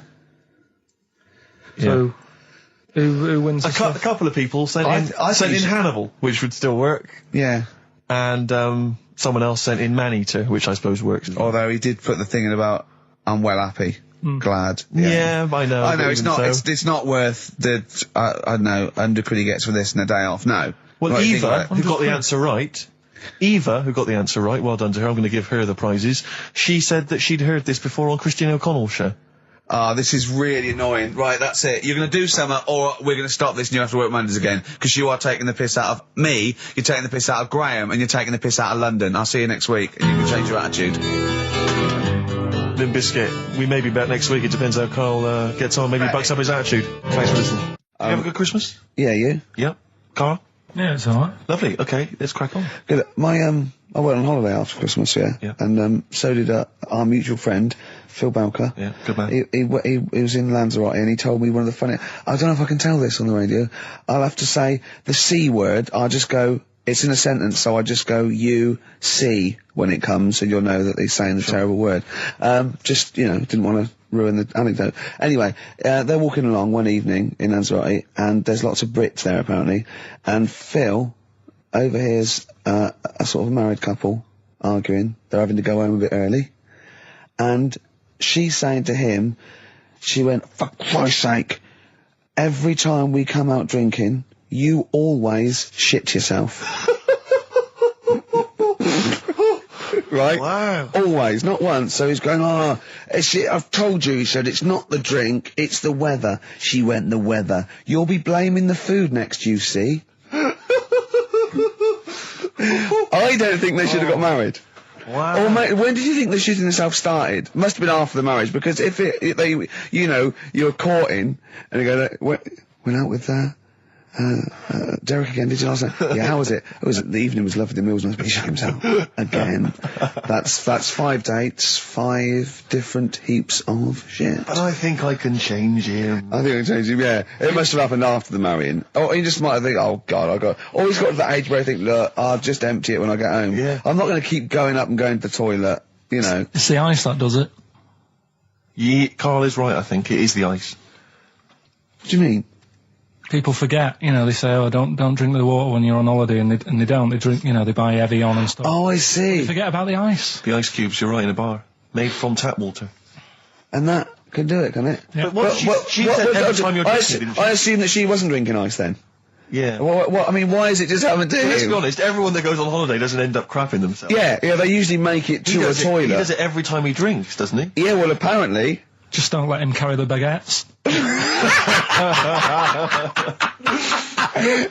He's good, isn't he? Oh, Karl comes out with something. He does now and again, High doesn't five, he? Karl. That was sweet, man. Yeah, nice one. Yeah, respect you. Ladies and gentlemen, will you please welcome to the stage, the scaffold. Oh, the scaffold. Do you remember the scaffold, Karl? You picked the lead singer looks a bit like him. But you know whose brother that is in the scaffold, don't you? Mike McGear. Do you know whose brother that is? What? Do you remember the The scaffold? They did, Yeah, we'll drink a drink to Lily the Pink, the And Pink, the didn't they Pink, do the Pink, that oh, with the the Roses human advert? race. Yeah, thank you very much for the entry, Ian. Do you know whose brother that is? Whose brother? The lead singer? No, the Mike McGear in it. Sort of one of the main men in it. He's one of the songwriters in Yeah. No, the I don't. scaffold. Paul McCartney. Is he? Yeah, I didn't realise that. yeah, that's Paul McCartney's brother. Think of that when they go home for Christmas. So I think Lily the Pink was what, about 1970? Yeah. It was number 1, wasn't it? Christmas Yeah, number 1. yeah, big number 1, yeah. I don't know if it was Christmas number 1. Two Little Boys was 1969, last year. No, it definitely was number 1. Yeah, but I don't know if it The was scaffold Christmas was. number 1. It was, because I remember I did it in Really? Sundays, yeah. Yeah. Oh. So they go home at Christmas and Mrs. McCartney goes, all right, boys, how are you, Paul? How are you doing? Oh, I'm just starting a new band called Wings. Yeah, oh, yeah, so this is Linda. All right, don't sit down. Mike, what are you doing? Just had a number 1. Brilliant, round of applause. How many number 1s do you have, Paul? 19. Still. We know what we like, don't we? We'll drink the human race. Paul goes, wow, if you want to. The long and winding. Boring. We'll drink a drink. Linda, do you want to be in the scaffold? We're probably going to go on tour and stuff. I know you love it. Well, I quite like it. Yeah, we'll drink a drink. You're not going to be in Wings if you're going to play with him. Well, I got make a tricky decision. I mean, that's a great song. Everyone's loving it. It's Christmas number 1. What are you doing eating his bacon? Well, I love it. You don't eat bacon. Yeah, but I love the music. He's a great Stop guy. it. What are you doing? Well, I just, I love the music. We'll can't drink a believe drink. it. No, you don't. Yesterday, all my troubles seem so... Thank you very much for that. Aintree Iron. Imagine that, because imagine I didn't going, well, you've had 19 number 1s. I mean, it can be around time. Yeah, if you stay like this with the scaffold, I'm going to rule the 70s. Yeah, if things that carry on going like they're going now, the scaffold, ladies and gentlemen, please welcome to the stage, Beck. Oh, nice one. That was the Christmas song. Remember them dissing all over the place as usual? Absolutely. Dissing all his mum and everyone. Yeah, it's a little bit of cussing in there, which they bleeped out, thankfully. Carl's in a bad mood already. He's been in about 3 minutes and he's in a bad mood, getting stressed. If you can't hack it, leave. What's the matter with you? No, I'm just saying. I was meant to enjoy last Saturday off and I didn't. Why not? Why is that our fault? Because you weren't here? Just because... I don't know, but... Are you not in the Christmas spirit? Why didn't you enjoy last Saturday? What did you do? I went all the way back up north again, right? Because it was Suzanne's dad's birthday, right? I was busy last week, didn't have time to get him a present or anything. Didn't have time to get him. So I got to Euston Station, bought a card for him, which was a Christmas card, so he wasn't happy because he was saying it's my birthday, and I said, well, I won't be seeing you again. So I've got a joint card, and then we went out... Did you get him a present? Well, no, because we went out on Saturday night for something to eat at this pub that he likes. It was a nice steak and onion rings, right? Lovely. So he should have been happy anyway. Yeah. But... What, you paid for it? No. But you should have been happy anyway. Suzanne paid for that because it is her dad, right, not mine. So I said, all right, what can I do? I said to her. So she said, just buy a few drinks or something. Anyway, I didn't get around to getting drinks. I can't believe it. Didn't get around to getting the drinks. Right, so I said, right, I'll pay for the cab.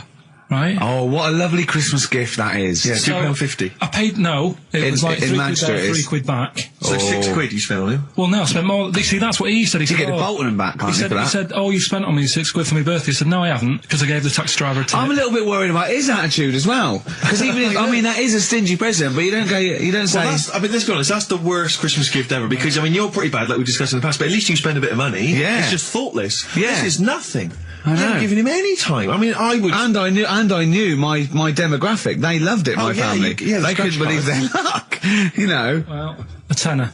You spent a tenner on him. Well, the cab fare was £6. But the thing is, it's not. I don't think he's saying that. I think it's the fact that this is like, you know, frittering away in it's everyday kind life. of thoughtless, He would have loved to. I'm sure he would have been appreciative of a lovely £10 gift that you cared about and bought. A book he probably likes, Fly Fishing, doesn't he, by J.R. Hartley? If you'd have bought that, he'd have gone, that's what I was looking for. Or what I was looking for, Karl. Bloody hell, Karl, you little bald twat. That's just what I wanted. So, all right. So just calm down. So what have you got planned for Christmas? Is this what, I mean, are you doing the same approach with Karl, Suzanne? excellent. You've paid me milk bill for this week. That were nice. I'm spent this year. So have you planned anything for Suzanne, or are you just... Yeah, gonna- I'm taking her out Christmas Day for something to eat. Well, Right. does she know that? Was that? She's working today, so she, you know, so... Right, okay. So what Christmas gift have you got? That's it, I'm taking her out. What, you haven't got a present? No, because we spent a lot Don't this forget, year. that's half yours, though. You're not going to just be sitting there watching her eat, going, "Oh, I'm hungry, but I spent all." You're going to be eating as well. That's half yours. So she's got nothing to unwrap. He's like a cat who's been hit. She's got nothing to unwrap. There's nothing. She's going to hand something over to you, because I've met the woman. She will. She'll hand something over, you'll open it, you'll love it. Right, I might get something today. You shouldn't take me to begrudgingly persuade me to do it. God. Yeah. Right, so... anyway. Yeah. Well, I'm gonna try and stick in some Christmas songs. We're not playing all Christmas songs, but I brought in a couple. So this is Christmas, John Lennon, Yeah, The one or two of River, them are good. Joni Mitchell, Yeah. Fairy Tale New York, one of the best Christmas songs ever. Oh, well, what about a bit of Pretenders? That's a good one. 2,000 Miles. Let's hear it. Pretenders, 2,000 Miles on XFM 104.9. This sort of Christmas edition. We're not here next week, are we? No. Karl is, aren't you? Well, you are in a way. I was doing the best of, innit? Yeah. Is it a best of? Yeah. Brilliant. Have you been putting it together? Not yet. Okay. You want to get a I'll move do on? it. I'll do it today. Tell me what bits you want in it, and I'll sort it out. It's not for me All to the say, best is it? stuff. Yeah, it is the best stuff. Well, maybe people could email in with their the highlights of the year for them. I'm trying to think what they were. I mean, mostly talking to Karl. It'd be mostly Karl, wouldn't it? Mostly Karl. Gibberish from Karl. I think it'd be an awful lot of educating Ricky from Karl. Well, ricky.gervais@xfm.co.uk if you've got any thoughts and stuff you'd like to hear. Again, Is there anything you'd like to hear of Karl saying something stupid, me and Steve laughing or slapping him? Yeah. That's basically the competition, Well, isn't there's a it? couple of instances where I tried to kiss him, I think, and you encouraged me. Yeah. Those are some highlights for me. Donovan Blitzman from the About a Boy soundtrack by Badly Drawn Boy. Christmas theme there. Christmas theme there. It's time to give Karl... You're actually nervous, aren't you? I'm a little bit nervous.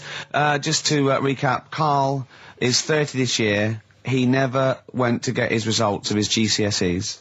So myself and Steve took it upon ourselves to phone his school, track them down, and we actually got your results. What did you think you took? Did English, Right. maths, Yeah. art, Right. and I think I did physics. Okay. Well, you didn't do any of them. Eh? You didn't do any of them. You didn't register. You registered for one exam and took one exam and got results for one exam.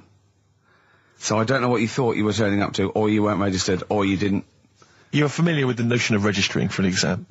You have to kind of officially register in order to be eligible. What do you mean, register? I turned up for a couple. Yeah, you can't just show up. You have to register for them. You have to pay this because it costs the school money, so they have had to have paid for you if they thought you were going to pass. You can't just turn up on the day and ask some paper at the front. I never got a letter telling me that. Well, that's because you were never at school. But you did somehow register or registered for one exam. You registered for history. It's a topic that you've always been interested in. I was saying to Ricky before, World War II, I loved it. Not the actual event. No, the but study just of it. You all mean? the stuff like, about the Anderson shelters and stuff like that. Yeah. And the bombs and that. And then when I took it, it had nothing to do with that. It was more about the Tudors. So it didn't. The Second World War didn't come up. You mean there were no questions about the Anderson shelters? Nothing. That's devastating. So So what are you expecting the result to be? is that seriously? Is that it? Yeah, it's the only one you took and registered. As far as the school is concerned, or yeah. certainly in Well, it's the terms only of one what that they told counts. us. It's the only result. It's the only one that counts. Yeah, you've got. I don't. Did you register for yours? Yeah. Yes. I've got certificates and everything. So what? Do you do that before the exam? Do you have to go somewhere and sign something, or? Yeah, you don't check your results and then decide if you want to register. It's not like Millionaire when you look at the question and go, I think I'll take the money. Yeah. You go. No. But anyway, you must have registered for one, or maybe your teacher put you in for Well, I didn't do it. They must have been confident. They must have been confident. They must have thought your best bet was history. Right. So, what did they get? You got an E, which I think, I mean, technically, is a pass. E. It's a bad pass, but there's F, How and there's much lower You're not can going to you be doing a PhD. you can get an F, right, which is fail, and then a U, which is ungraded. Now, I don't know why the U exists, because F means you failed. U is like them going, you not only failed, but you wasted my time. So, We're annoyed Yeah, that you took this exam. so who thought they'd register me to get an E? Well, they didn't. Well, they think didn't. you'd I get think any. they were hoping. It was rather like you with the lottery. They were hoping see- for something better than You nothing. see, I assume that the man who registered for that thought he can scrape an E if Anderson shout was come up. Yeah. Well, that's it. You've got. Now, what I'd like to do, Carl, is I've started your re-education. You've read a book on Rasputin. I'll be asking you a few questions about that later. I've got another book for you to read next week. Next week, I've got a I'm not little. in the mood. What? Not in the mood. Oh, come on. Look. What's that? What does that say? It's that fella. It's the picture of the bloke that he used to use for Citizen Smith. Yeah? Che Guevara. Yeah. Yeah. He was quite happy, I think, when he found out that Robert Lindsay was involved. He went, yeah, of course you can. No worries. No worries, yeah. What So- are your feelings, Carl? What do you think? Are you emotions depressed? I'm just a bit annoyed because I'm sure I turned up for more, so it just wasted me time. Listen, they don't matter. I'm sure I you're did more doing than one. very well. You know, you can educate yourself. GCSEs are merely a step on the ladder to help you, not just for education, but, you know, they're more vocational than anything else. You're doing very well, and you're reading books. Don't worry about it. Here's your point again. I was just a bit bemused. You see, it's a tricky one. All I'm saying is, right, there I was at the pub quiz. I go to the toilet, not thinking about anything. I try to go, right, there's a little gay fella next to me. I love this little gay fella. Now, the weird thing is, there's nothing stopping him having a little glance, right, because he's allowed in the fella's toilet. Yeah. Now, I'm not allowed to go into the woman's toilet and have a little look round. Right. So all I'm saying is, should they have another toilet area? What, for gay people? Yeah. And so this would be gay men and lesbians? Is that going to complicate things? Well, I mean, I can only assume. I mean, to what point? I'll ask you a question, right? If you're intimidated, that's a shame. But you know, most gay men aren't looking at your knob. You know that. What do you mean? I can only say that 99.9% of gay men who use a urinal standing next to what they assume is a heterosexual man aren't looking at his knob. And what they're doing then? They're emptying their bladder. No, but the thing is, I can't talk politics for Carl. you're saying like, you know, about would you have one toilet for lesbian women and gay fellas, right? Well, does that mean? Yeah, would it be mixed? Would it just be? Well, would it have a man on one? That's heterosexual man. One little picture of a woman, other, and then what? What would the little icon be? A man and a woman? A man and a woman. Just having a chat? Yeah. Yeah. In pink and Doc But Martens. you couldn't mix them because then what would happen is you'd get people who are going, oh, I'll play up to this a bit, What, pretend to be gay? and yeah, you know, sort of grow a moustache and shave their head. And pretend to be a lesbian. Right. Yeah. So, I see. So, you know, people pretending to be gay so they could go in and have a look at the lesbians. Yeah. Right. So that would mean that we need 4 cubicles now, would we? Yeah, no, this is fine. 4 cubicles. So every pub How now... many toilets do we need at Every the pub's moment? now got 4 toilets. Oh, Carl, bisexuals. Yeah. Now, interesting. Bisexuals. How many toilets do we need now? Call the council. Will you use any? Huh? No. No, because they're interested in everything, aren't they? Because a little bisexual fella will be looking at your knob. Right, with them, what you do, you just have a door, you open it, and there's one urinal there, so you can't get a queue. They have to sort of wait. I just thought that, well, why can't there just be a thing between the urinals so no one can look at anyone else's knob? Wait a minute. Just to go back to Ricky's point, what stops, even if we've got the toilet for gay men, what stops the gay men who want to have a look at your willy going in the regular toilet and pretending that they're straight? Most men don't wear gay across their No, head. exactly. They don't have a tattoo. There's no branding yet in the British house where they have to declare. So we're going to have to expand this. What so we've do all you- got to carry identity. Do you know cards. you can see a gay, can you? Coming a mile off. No? No, I'll just hold it in next time. No. Can you tell gay men? Do you know a gay man? I'd say probably if you did if you lined some people up and said point them out, I reckon I'd get. But hold on, we're not talking about people dressed in leather with the arse cut out and an handlebar moustache. Yeah. We're talking about the everyday non-seen. Of course. Yeah, but I mean, suppose I put you in a room and there was 10 naked men, right? Yeah. And there's 5 gay men and 5 hetero. Could you walk along that line looking at those gay... Am I naked? No, you don't have to be naked. Why would you have to be naked? To catch them out. Play a record! How would you catch them out? Don't go into it. Don't go into it. Play a record. Ooh, those boys can rock there. That's the Guns with All Their Roses and Sweet Child of Mine. On XFM 104.9. I enjoyed that. Yeah. That was good. It rocks. I hope the audience was playing it loud like us. Yeah. Ricky Gervais, Steve Merchant, Karl Pilkington. Well, look at him yawning. How rude is that? Carl, what's wrong with you, man? Have you been up late? A little bit. Girlfriend was away, wasn't she, yesterday? Yeah, I always have a problem with that. I always have, because you don't go to bed, do you, early?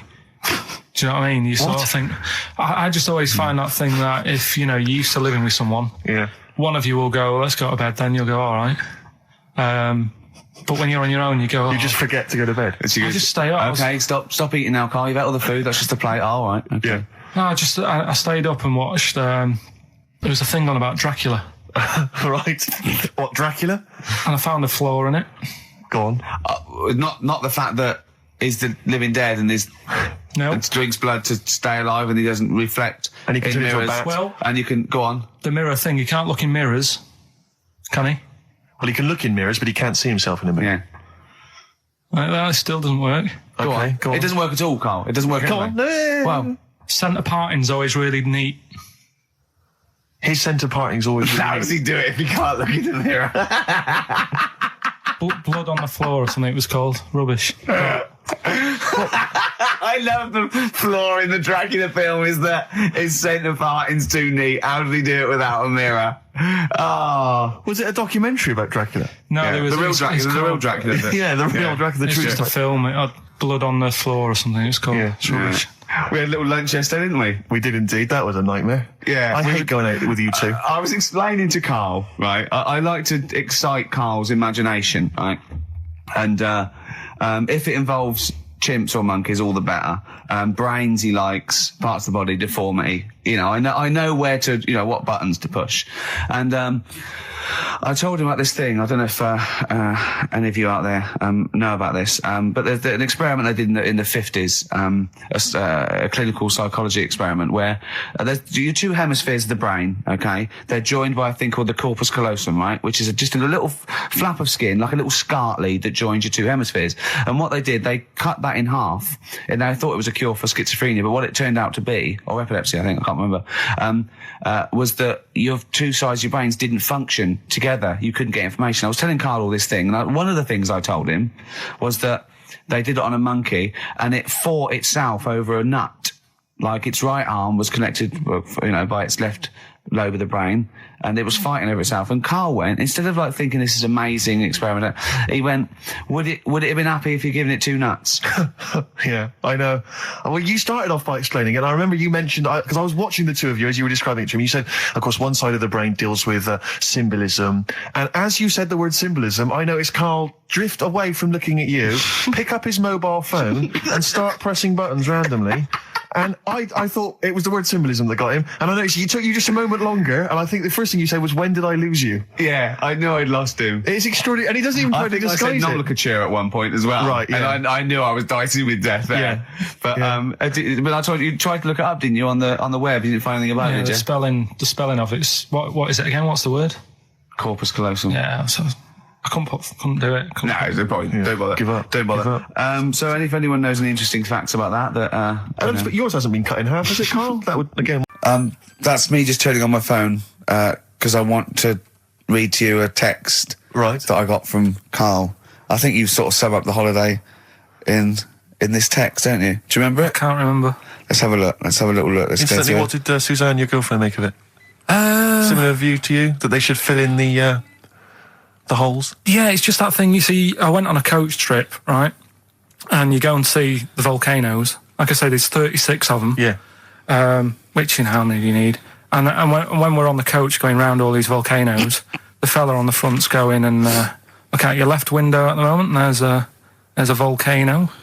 And if you quickly look out at the right-hand side there, there's another one. Right. And on the left, he's just like, all right, we've seen it. Sure. Do you know what I mean? Yeah. And that trip, I mean, we'll talk about that trip in a bit. Right, this is the text I got from Karl, right? All right. Been up to a volcano. Been in some dead artist's house who built his house in the lava.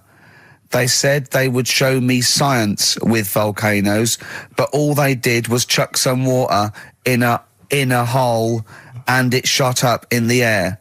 No dwarves in the canteen, no scousers here, but there is a Swede woman with a big head. She looks effing gormless with a cap on. All right? So a little reference there to... A Swede woman? What's that mean? Do you mean Swedish? Yeah. Or she looked like a vegetable? No, the Swedish woman. But they've all got sort of quite big bill, aren't they? And I sent him a text. Oh, well, it's just good to be on holiday because, I'm working. He sent back, so am I. Just been watching Sky News. There is a school for monkeys who want to get a band together. Is that monkey news for later?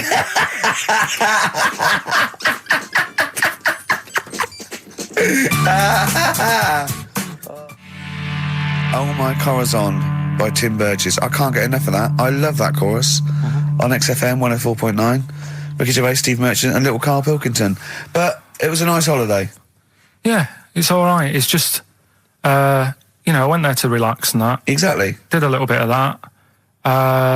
Trying to think of some new, features and stuff. Sure, always working. 3 holidays a year, Jesus. Oh, well, not really 3. Oh, two. It's all one big sort of like work thing to me and Steve. 2 holidays, isn't it? Work hard, you need the holidays. So, yeah, the things that annoyed me was like, you get bored sat around the pool after a couple of days. I'd read my book. Yeah. There wasn't much going on the Not even any crabs to throw sand at, was there? No crabs or anything. They wouldn't bother with Lanzarote, right? So decided to go on a little trip. That's when I saw the volcanoes and that, 36 of them. So we go on the trip, and the thing that annoys me, it does happen every holiday that you go on. If you go on a sort of package thing, they have these trips, right? And you pay about 40 odd quid, and they give you some wine, so it make it feel like you're getting your money's worth. But how many of these trips have you been on then? Loads. Probably about 12. More holidays than I've had. Go on. So anyway, so you're on the coach, right? And they take you for the volcanoes. They took us in the middle of nowhere. Yeah. Right. There's nothing else round there. Sure. It's like I say, it's like Mars, but with holes in the ground. Yeah. Right. And they sort of drop you off, and they go, right, everybody, see you back here in an hour. There's loads of volcanoes for you to look at, and a coffee shop over there.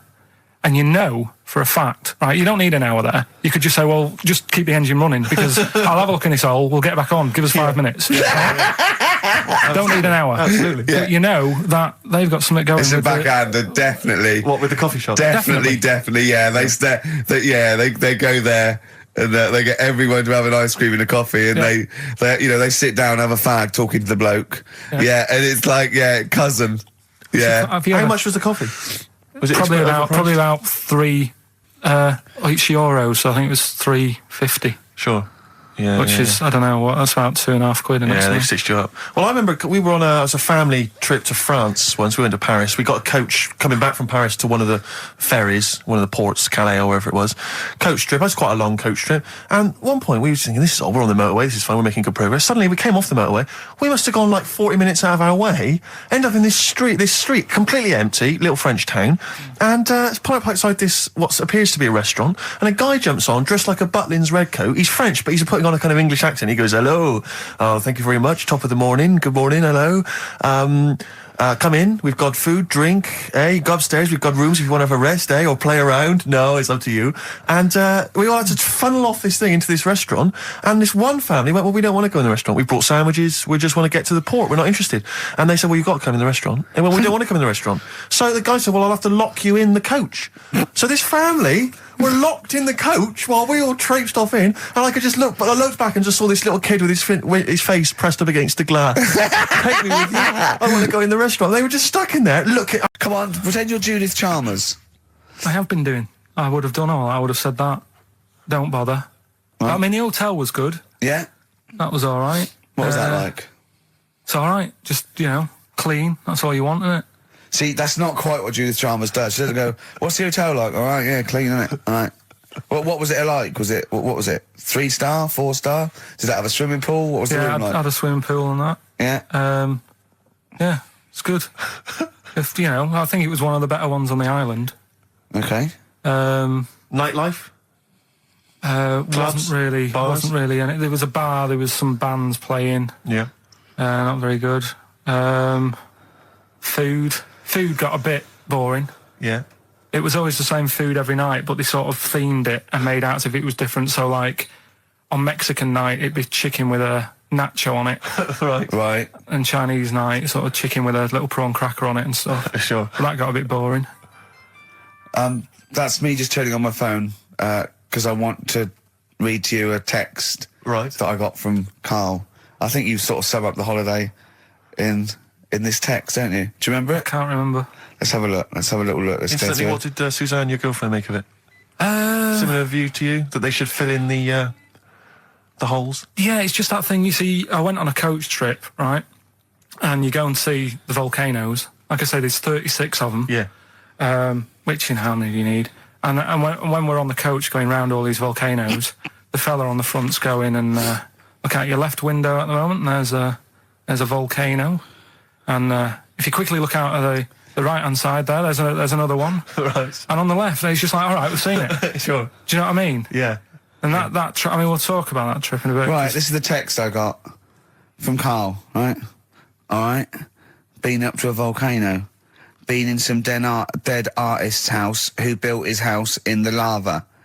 They said they would show me science with volcanoes, but all they did was chuck some water in a hole and it shot up in the air. No dwarves in the canteen, no scousers here, but there is a Swede woman with a big head. She looks effing gormless with a cap on. All right? So a little reference there to... A Swede woman? What's that mean? Do you mean Swedish? Yeah. Or she looked like a vegetable? No, a Swedish woman. But they've all got sort of quite big bill, aren't they? And I sent him a text. Oh, well, it's just good to be on holiday because, I'm working. He sent back, so am I. Just been watching Sky News. There is a school for monkeys who want to get a band together. Is that monkey news for later?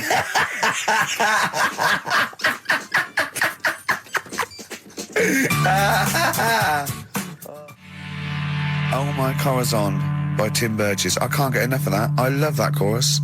On XFM 104.9. Ricky Gervais, Steve Merchant and little Karl Pilkington. But it was a nice holiday.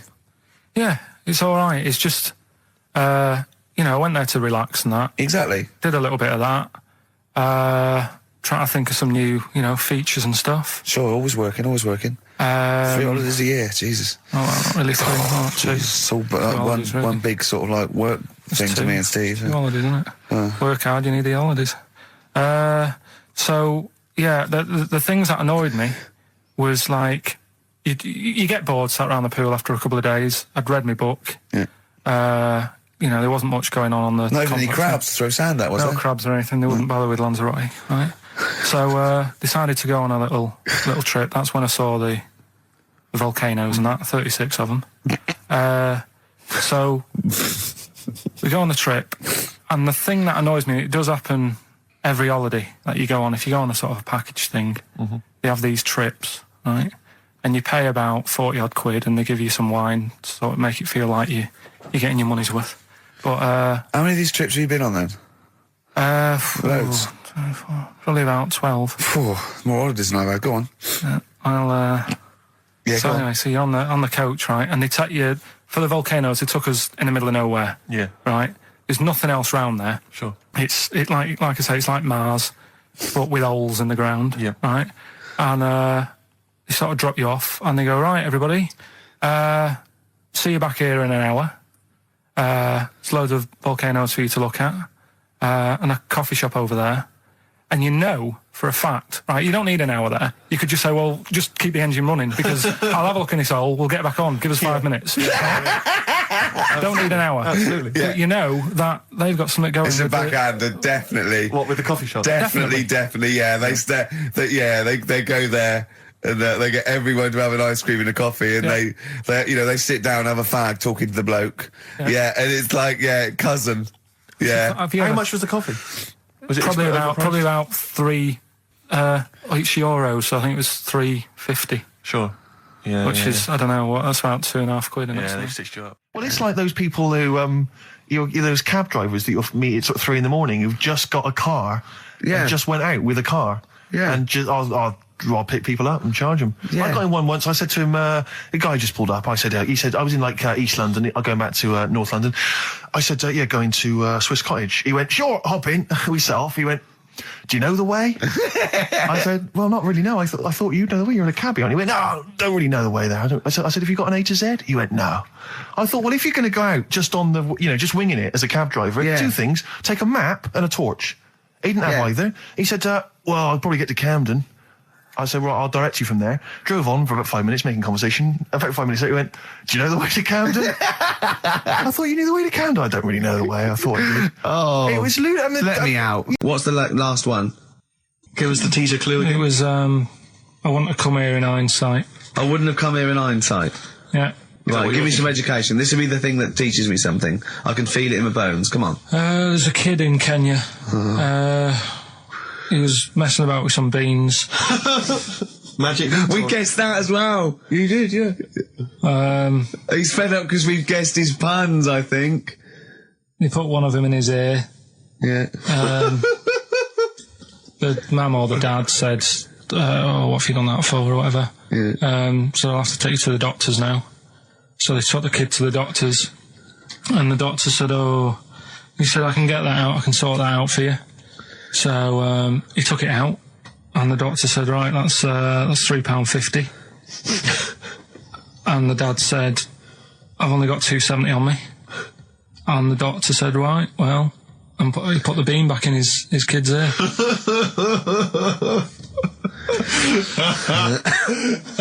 I don't know what to say. I don't know what to say. I mean, a couple of questions from me very quickly. Are you sure that those were definitely the sums involved, were they? Well, the equivalent of whatever the deal with in Kenya. Yeah. It was the equivalent of, so what currency was it, Karl, that you translated into sterling? I don't know. No, it was saying in the thing, it said the equivalent of £3.15, £2.70. Did it say that? Yeah. So did it say that? Yeah. Karl, look at me. Did it say that?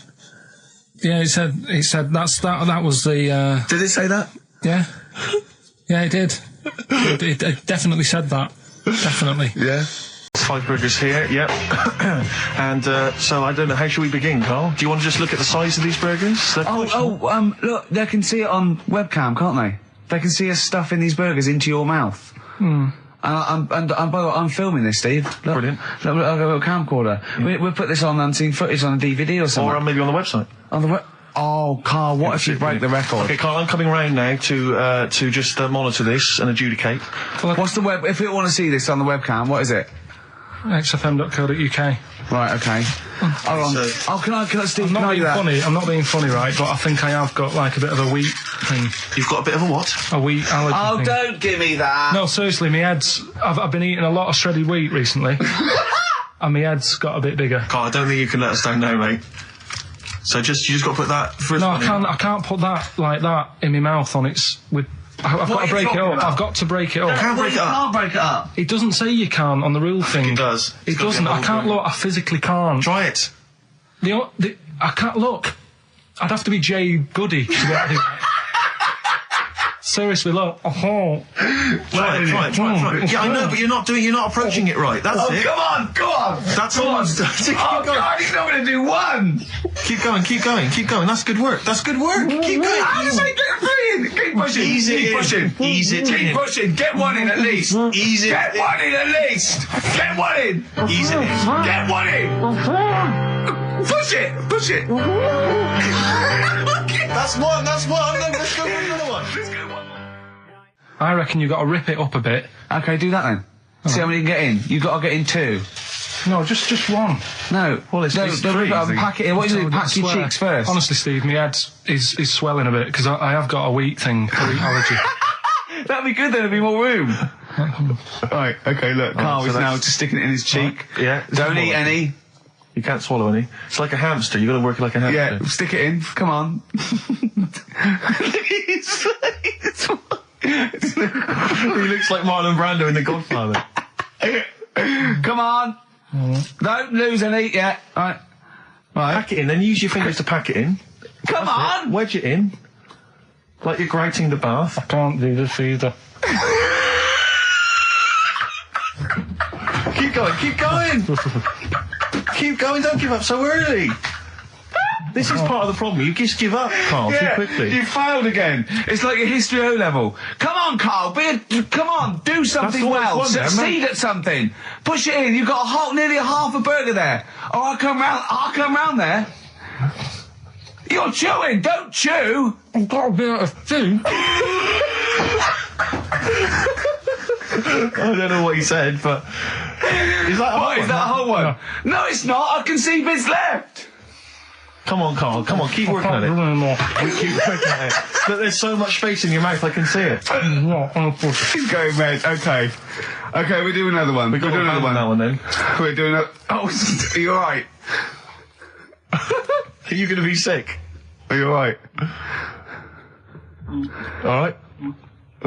Oh, God, should we play a record? He's making my eyes water now. Okay, I'll find a different one for you. Find a different one for What him. about most grapes eaten in 3 minutes? I'll go. Do you want to do that? Grapes are easy, aren't Grapes they? eaten, that's easy. Great. Come on, grapes are easy. Come on, don't make him laugh. He's choking. He's choking. Oh, Carl. Quick!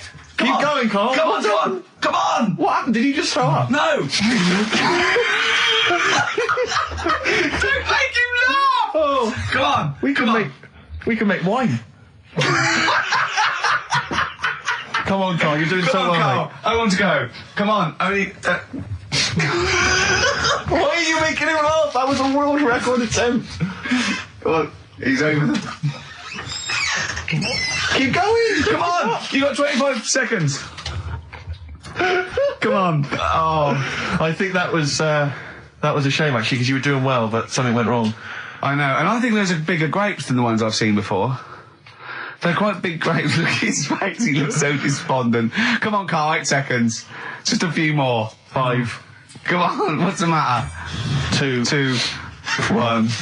It's all over, Carl. It's all over. Better count how many you did. Just you can get good at this. We can get good at this over the weeks. I think that was a fairly pitiful attempt, actually. I really thought you had a... It's interesting, actually. These are harder records than you might think. Yeah, I know. 6, 8, 10. How do you feel after that record-breaking attempt? Not happy with that. What are you not happy about? The fella who did it, was he in hospital and just had loads of grapes and was bored? I'm sure he wasn't producing a radio programme, that's for sure. Well, to be fair, neither are you. What was tricky about it? What did you find hard? I think having Ricky standing over me, sort of shouting, "Go on!" isn't normal. No. But that wasn't... He hasn't eaten any! Hold on, that's 50 left. That's quite a poor attempt then, by the seam of it. Would you think about trying to maybe do that again in a couple of weeks? Would you do some practice and try that again? No, leave it for the experts. And I noticed a tricky point. Maybe sort of when you had about 50 seconds to go, you seemed to be spewing things into the bin. What was that? Again, mainly Ricky standing over me. So 88. He's got 88 left. Okay, so what's the mental arithmetic there? Because we put how many in? It was 150 in the thing, wasn't it? What did I say? What did I say I had left? Well, I'm not doing it again. 88. So he had 88 left. So 62. God, you're only at 62. What's the matter with you, Karl? There's people start you at 62. That is rubbish. That's disappointment. Let's leave that. So you failed on 2 world record attempts. Stop on XFM. Karl's back. He's cheering up a little bit. Because I think he's vented his spleen a little bit on cities around the world that aren't as good as Manchester. So, is there any of your family left in Manchester? Because they all moved away, didn't they? You came here, your dad's moved to Wales, for Christ's sake. Well, your family are all around the... Brother joined the army, get anywhere, just take me anywhere. I don't know where he is. His sister's moved away, so no Ireland, one... Yeah, there you go, you see? So, that's just one family. That's one family who love Manchester. Exactly. All right? Tell you what, Steve. Go on. I did find out in the week. Yeah. World record, right? Person with the longest trump. With the longest what? Wind fart. Right. Right? 2 minutes 42 is the world record. Okay. Right? Well, I'm immediately thinking about a relative of yours who I'm sure did longer than that. Who still lives in Manchester. Auntie Nora. Now, Auntie Nora did it for how long? 5 Reportedly, minutes, wasn't it? Starfighter for 5 minutes. But, unfortunately, she was the only person in the room. Whereas I think, which one's alive, Ross or Norris McWhirter? I don't know, actually. He has to be there. Yeah, I think he actually has to He'd be have present. to be there. Would you want to be there? Well, he'd have sort of equipment, looking at his watch, going, finish, you go, yeah, he goes, well, that was 4 minutes, Did she go 59 from like a seconds. size 10 to a size 6?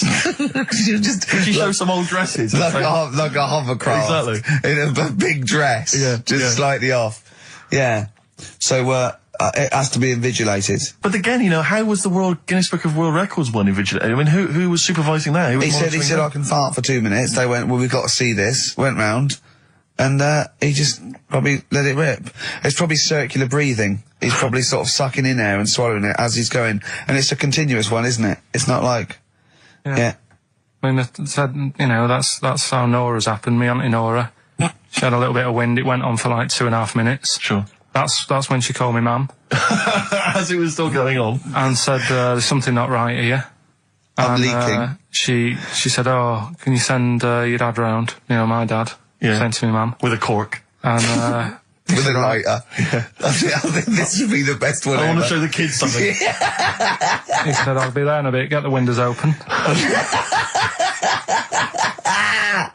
But what it was down to, because I was talking to Is she my mum the and one dad with the about split it. tennis ball?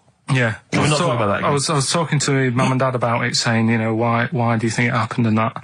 And it's because she never chucks food away, right? And she'll sort of mash it all up. And she's got all these ice cream tubs in the fridge that are just full Cabbage of like water. old mashed up food. Really? And she prepares everything. Right, she doesn't work, she's retired now, she's got nothing to do all day, but everything's got to be ready Still for calls her. in sick. Do you know what I mean? Everything's got to be done.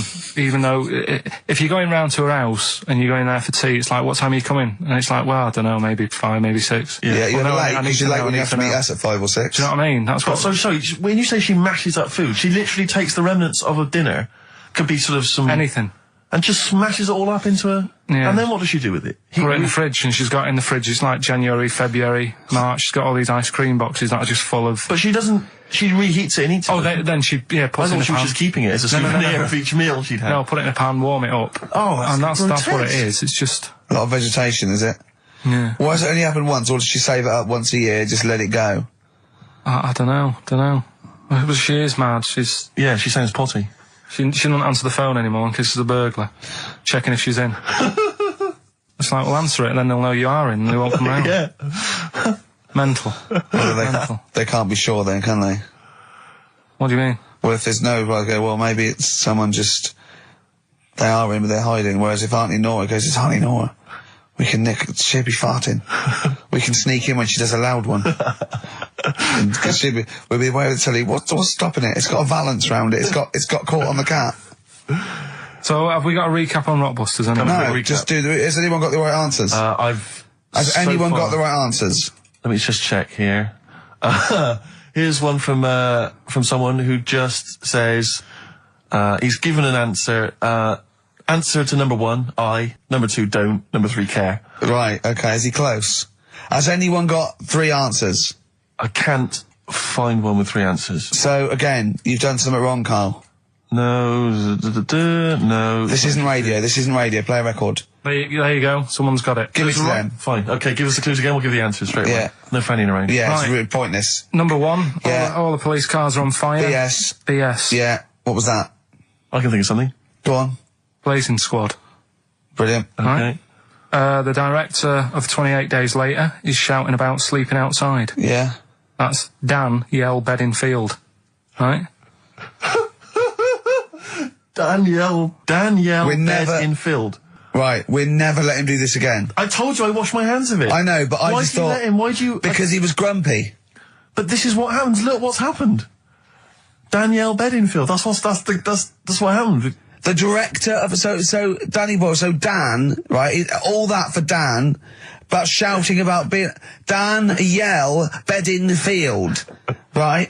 What's the last one? He wants to be a sailor. Why is that? Yeah? Beyonce. What does that mean? Beyonce. He wants to be on the sea. Play a record. You're never doing it again. You just signed your death warrant. What have we You're done? never doing Rockbusters again. And if Monkey News is right, they would ban that as well. We've and we're unleashed it. serious this time. So Joe in Catford. Stuff off to you. Oh, I can't believe what we've Look at done. he's even doing the shout out. There you won. Well done on that. What have we done, Rick? What have we done? World Party, is it like today? Still to come. We've got Monkey News, is that right? Yeah. Yeah, we're guaranteed Monkey News. But I tell you what, I know, I can look, the look in your eye. You know Rick, what tells I me want? everything. Just play some. Adverts. There's a little sailor fella. He wants to, join the Navy. Why? Beyonce. Knowles. Is his surname? Yeah. Midshipman Knowles. Now, Carl, we're going to do another edition, I think, of Wish You Were Here, because that really cheered you up, didn't it? So, Where else you been? Have you been around Europe, haven't you? You've been to any hot country? You've been to Greece? Greece. Turkey? Done Turkey, yeah. Yeah. Been to Turkey. Little fellas. Little midgets working in the canteen in the hotel I was in. Okay. Astley and Suzanne as well. Okay. Have you been to Scotland? Once for the Edinburgh Festival. Go on. That's where I looked out in my hotel room, saw a traffic warden putting a ticket on some bin bags. Brilliant. Because they'd gone into the road. So that's Turkey, Scotland. What about places here? Have you been to the West Country where we? Have you been to my neck of the woods, Bristol? I haven't been around. What else is around there? Bath? Been to Bath. Yeah. Yeah, what do you make of it? Once you've been, probably don't need to go again because it's sort of old and they don't change anything. Okay. Do you know what I mean? That'll be Once the you've Roman been- spa he's talking about, Right. I think. What about Brighton? Not gay people. Right, okay, thank you. Next week on Wish You Were Here, we'll go to some other places where there are gay people. Fascinating. And Brilliant. Another extraordinary insight there. Carl, I don't know freak what of to the do. What's your cheeky freak of the week? Quickly, just throw that away. Right. Well, it's just like we look at cheeky freaks. Is this show offensive in any way to some people, do you think? Ding dong. Got any buns? Oh, it's the Elephant Man. Go on. Right. Well, it's a bit of a problem for you, this one, Steve. Right. I'm chucking it forward to you. Remember the cheeky freak of the week that we were talking about? That illness where people age quicker. The 5-year-old girl that was older than her mum, and he said to you, what, if you ran off like you wouldn't serve her fags and beer? And you went, no. He went, why not? And you went, because it's a 5-year-old. Yeah. Right? He went, oh, she's got enough problems. Give her some fags. You remember that, don't you? Sure. Yeah, right. So another dilemma for you. Right. Picture this: you're running a restaurant. Right. Door goes. Right. Few people. Most of them look normal. You notice the woman at the back, crawling on all fours. Top half is woman. Right. And this is real. Yes. This isn't like a comic or anything. This is on, Yeah, it was on the internet. I've seen it. They're called dog people, and her legs just come straight down. They're like little twin legs at the back, and so they walk on all fours because it's easier. Dog people, right? Yeah, not dog people. They're human beings with deformed back legs, so they walk. It's easier for them to get around like that because they can't stand up because they can't stabilise, and also it comes straight out of their hips. Right. So you're running a restaurant. It's a busy night. You haven't really got time for any hassle. She comes in. Would you serve her? The premise being what? That he doesn't serve dogs. Because the restaurants don't allow animals in. Right. So it's a dilemma. It's not a dilemma. Right. She's not a dog. She's a human being. Yeah, with I put a plate of meatballs on the floor, and she tucks in, and a little glass of, a little bowl of wine next to it. He turns round. There's the woman older than. Get away from that plant.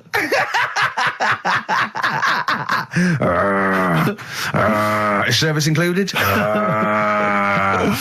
Oh dear. I'm a big fan of that TV show. It's on digital TV. A lot of people won't have it, but Inside the Actors Studio with James Lipton. Yeah. And he interviews lots of big Hollywood stars, and he always asks them these same questions at the end. Can I just run a few of them past you? Go on. Okay. So, if you could do any other profession other than the one you do now, what profession would you do?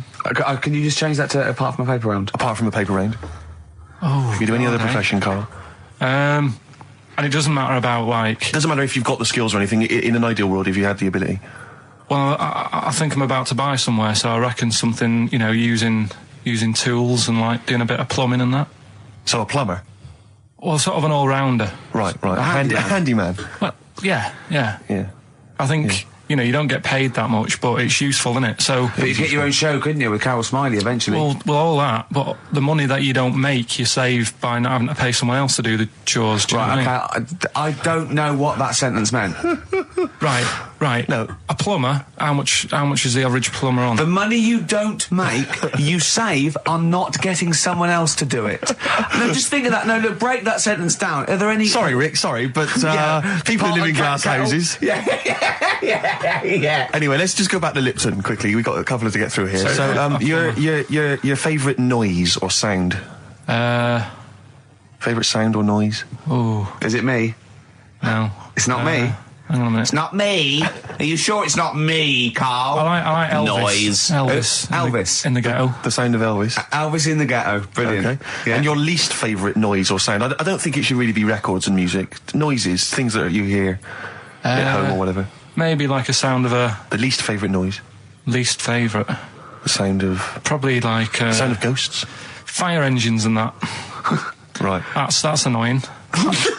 Except if your house was on fire, presumably. I think it's a bit unnecessary. You think they're just doing it to wind people up? I live on like a busy street and it's happening all the time, and it is like...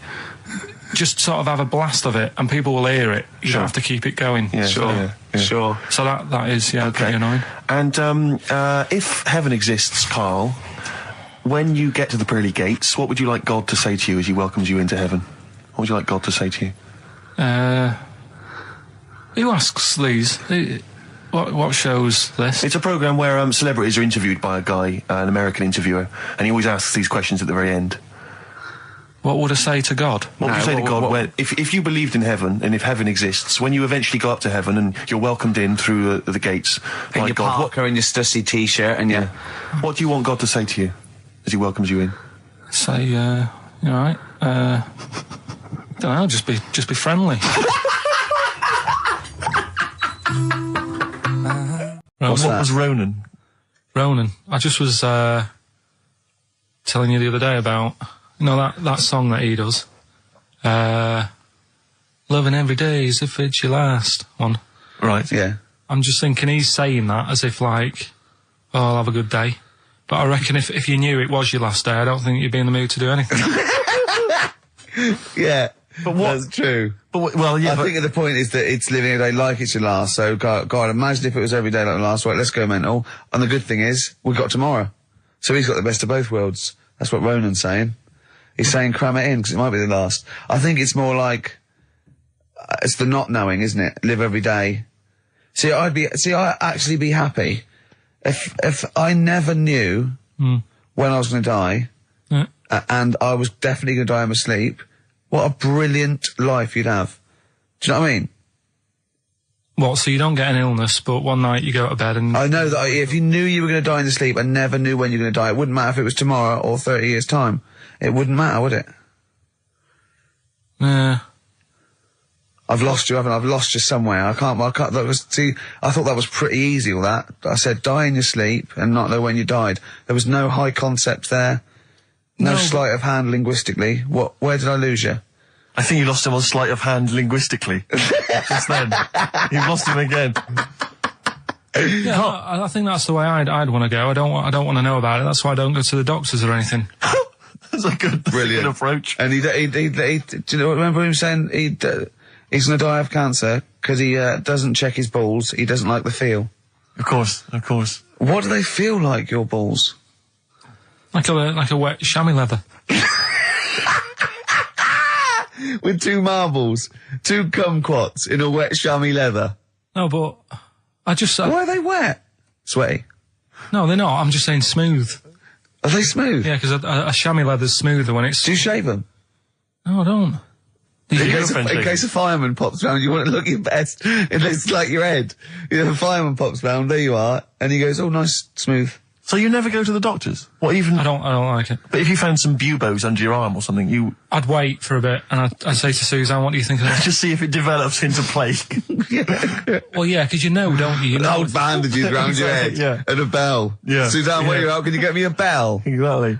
Brilliant. I there was this kid at our school we took the piss out of for basically the rest of his time there, because when he was about 11, someone said, how would you want to die? Right? We do that thing, drowning, fire, that. He said, I want to die of old age in my mother's arms. How old is he? Like 11. Loser.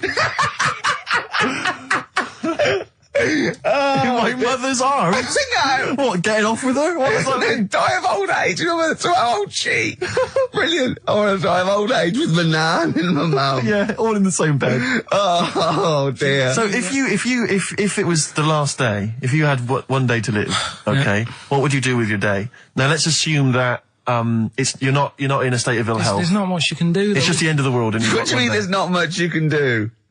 I mean, that's what we're asking you. It's the last day of your life. It depends, doesn't it?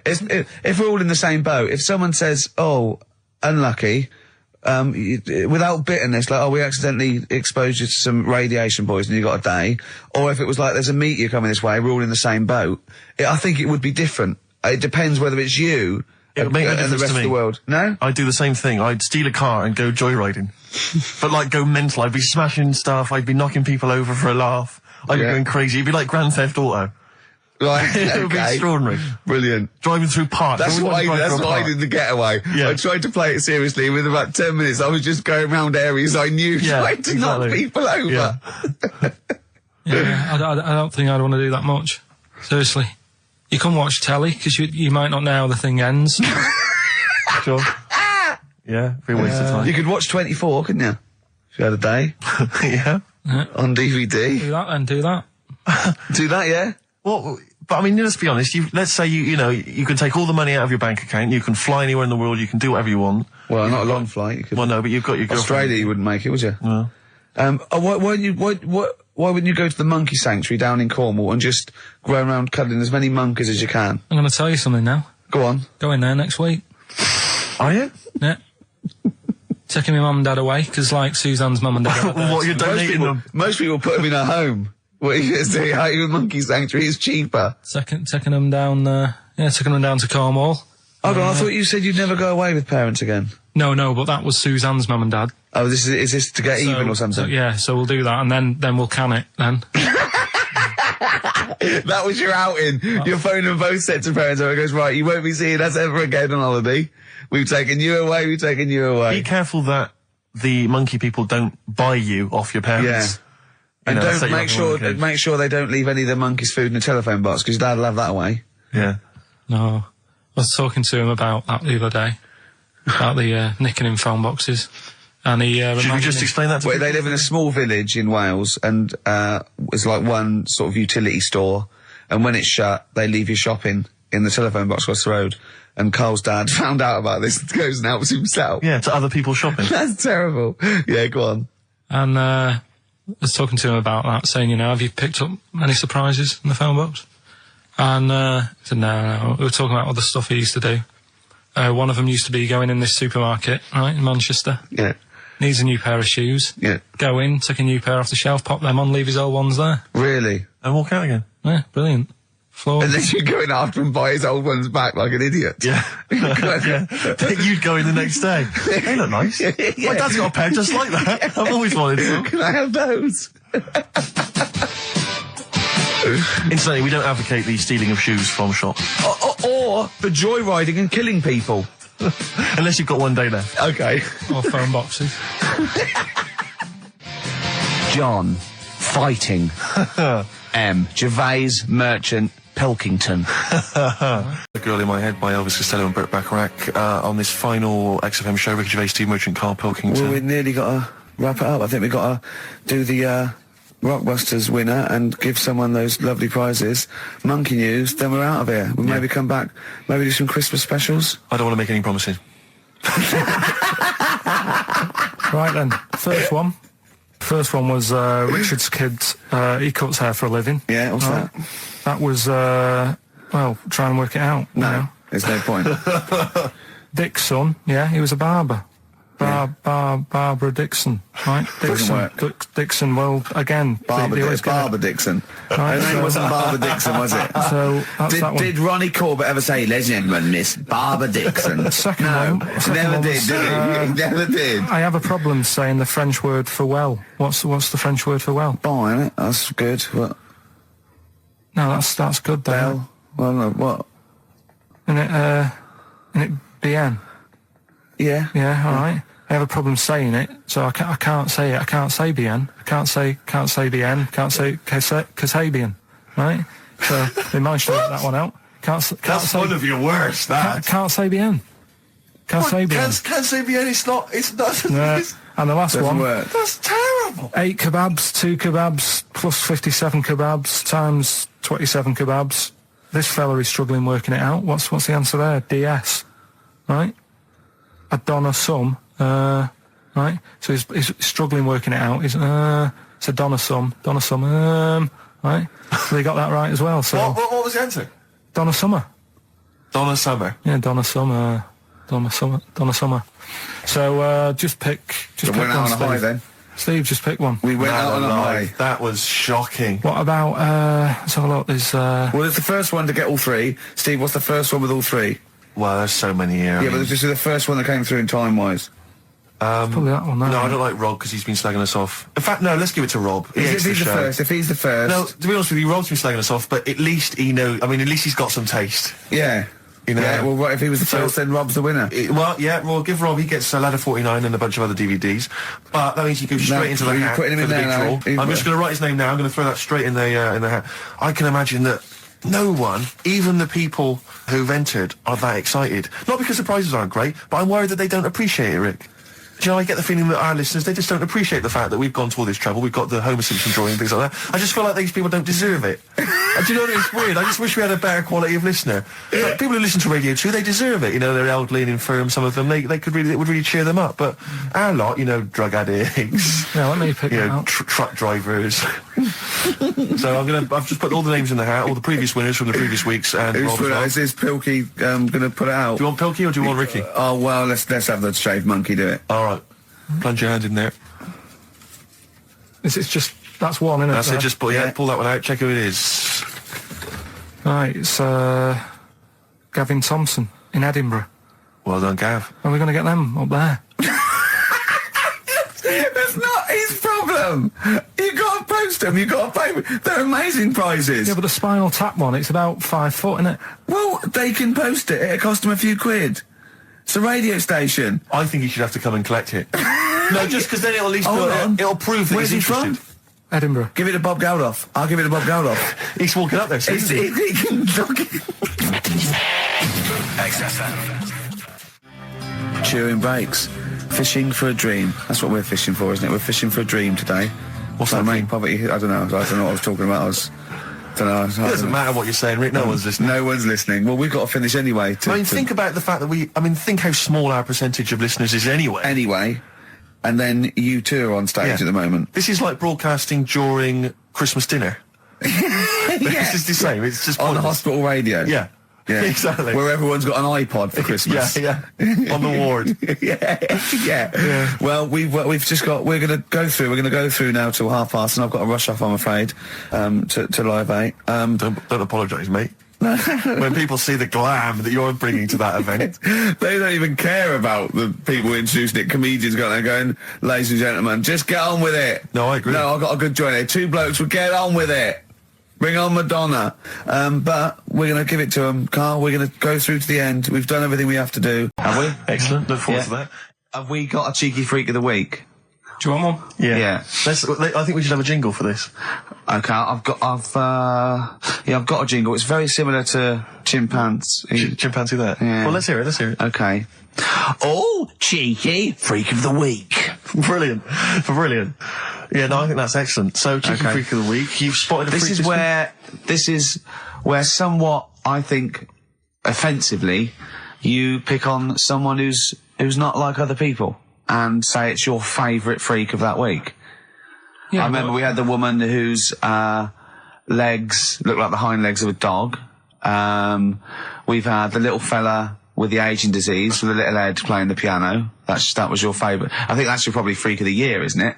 It's a pretty good one. So what's this? Is it a man with a horrendous injury, or is it a congenital birth defect, or what? Yeah, but you put it like that, and now it sounds like I'm being tight. It sounds like I'm being out of order. But I'm just giving him a mention. Just giving him a big shout out. Right. There's quite a lot going on in the freak world. There always is. You've been visiting hospitals the last week, have you, when we were away? No, there was a thing on a website. This isn't even the one that I've picked, so this is just a bonus. This is a bonus freak. Yeah, go on then. This is a free freak. Right? It's a fella called the Lobster Man. The Lobster Man, of course. Again, good name. You know what you're going to get. Yeah.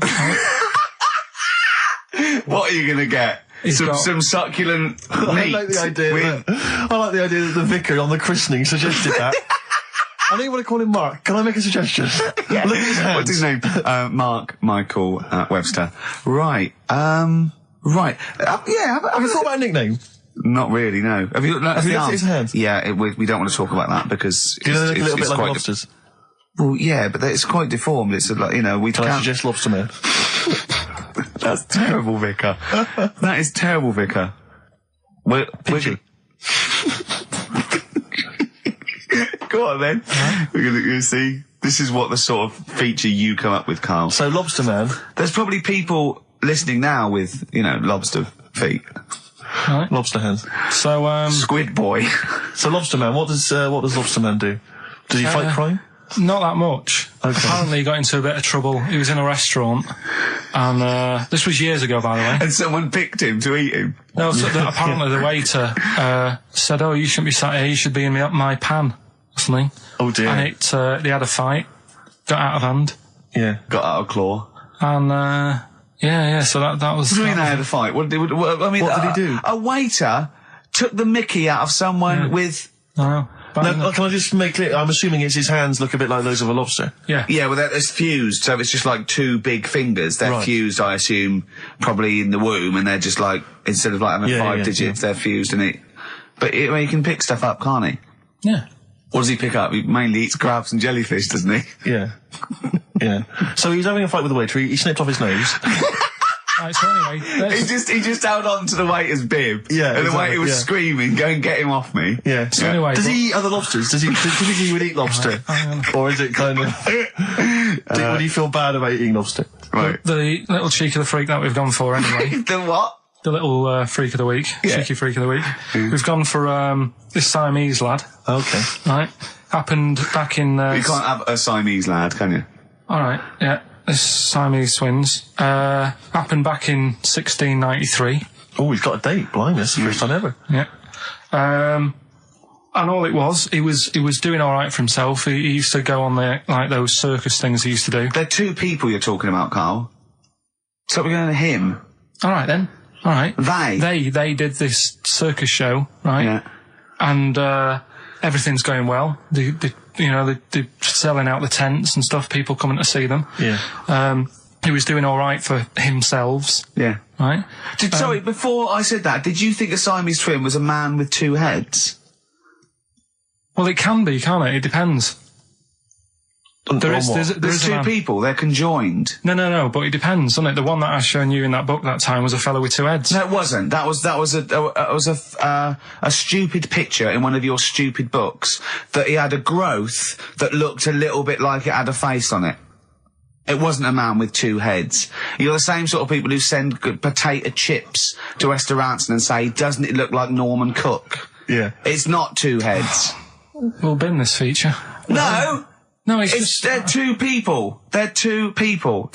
Conjoined twins. Yeah. Right, so these... they just happen to have a similar taste in clothes. Okay.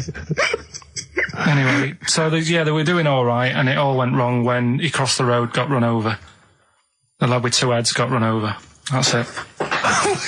What? How is that Cheeky Freak of the Week? Just because he got my interest, and I kind of thought, why didn't he just look both ways?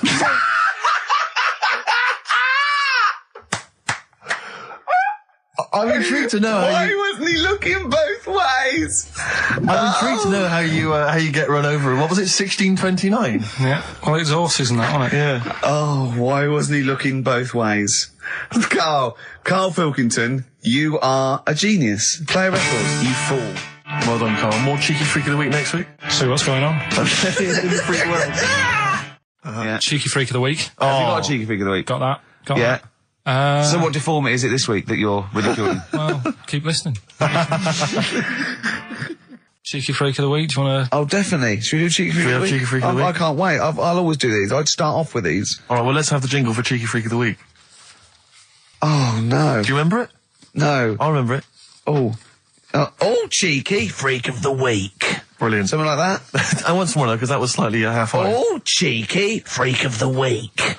Excellent. Right. This, we're going back again. Yeah, 17th century? Well, it was 1829, right? Oh, I'm impressed. Now, the problem is with Cheeky Freak of the Week...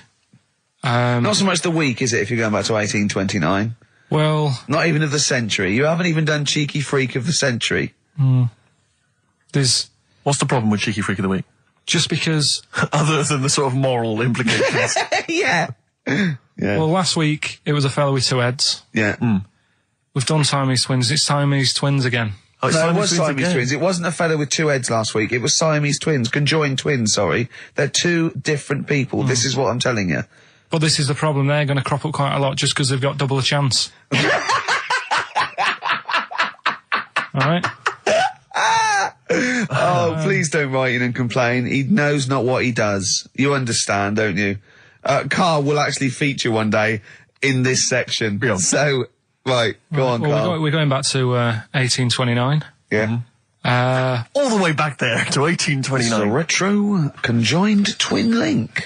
A couple of guys set up a business. They were called Chang and Ang. Oh, they're the first. That's why they were called Siamese twins, because they wasn't that what it was based on? Those two, Chang and Ang. Was it? The original, yeah. That's why they're called Siamese twins, because I think they were Siamese.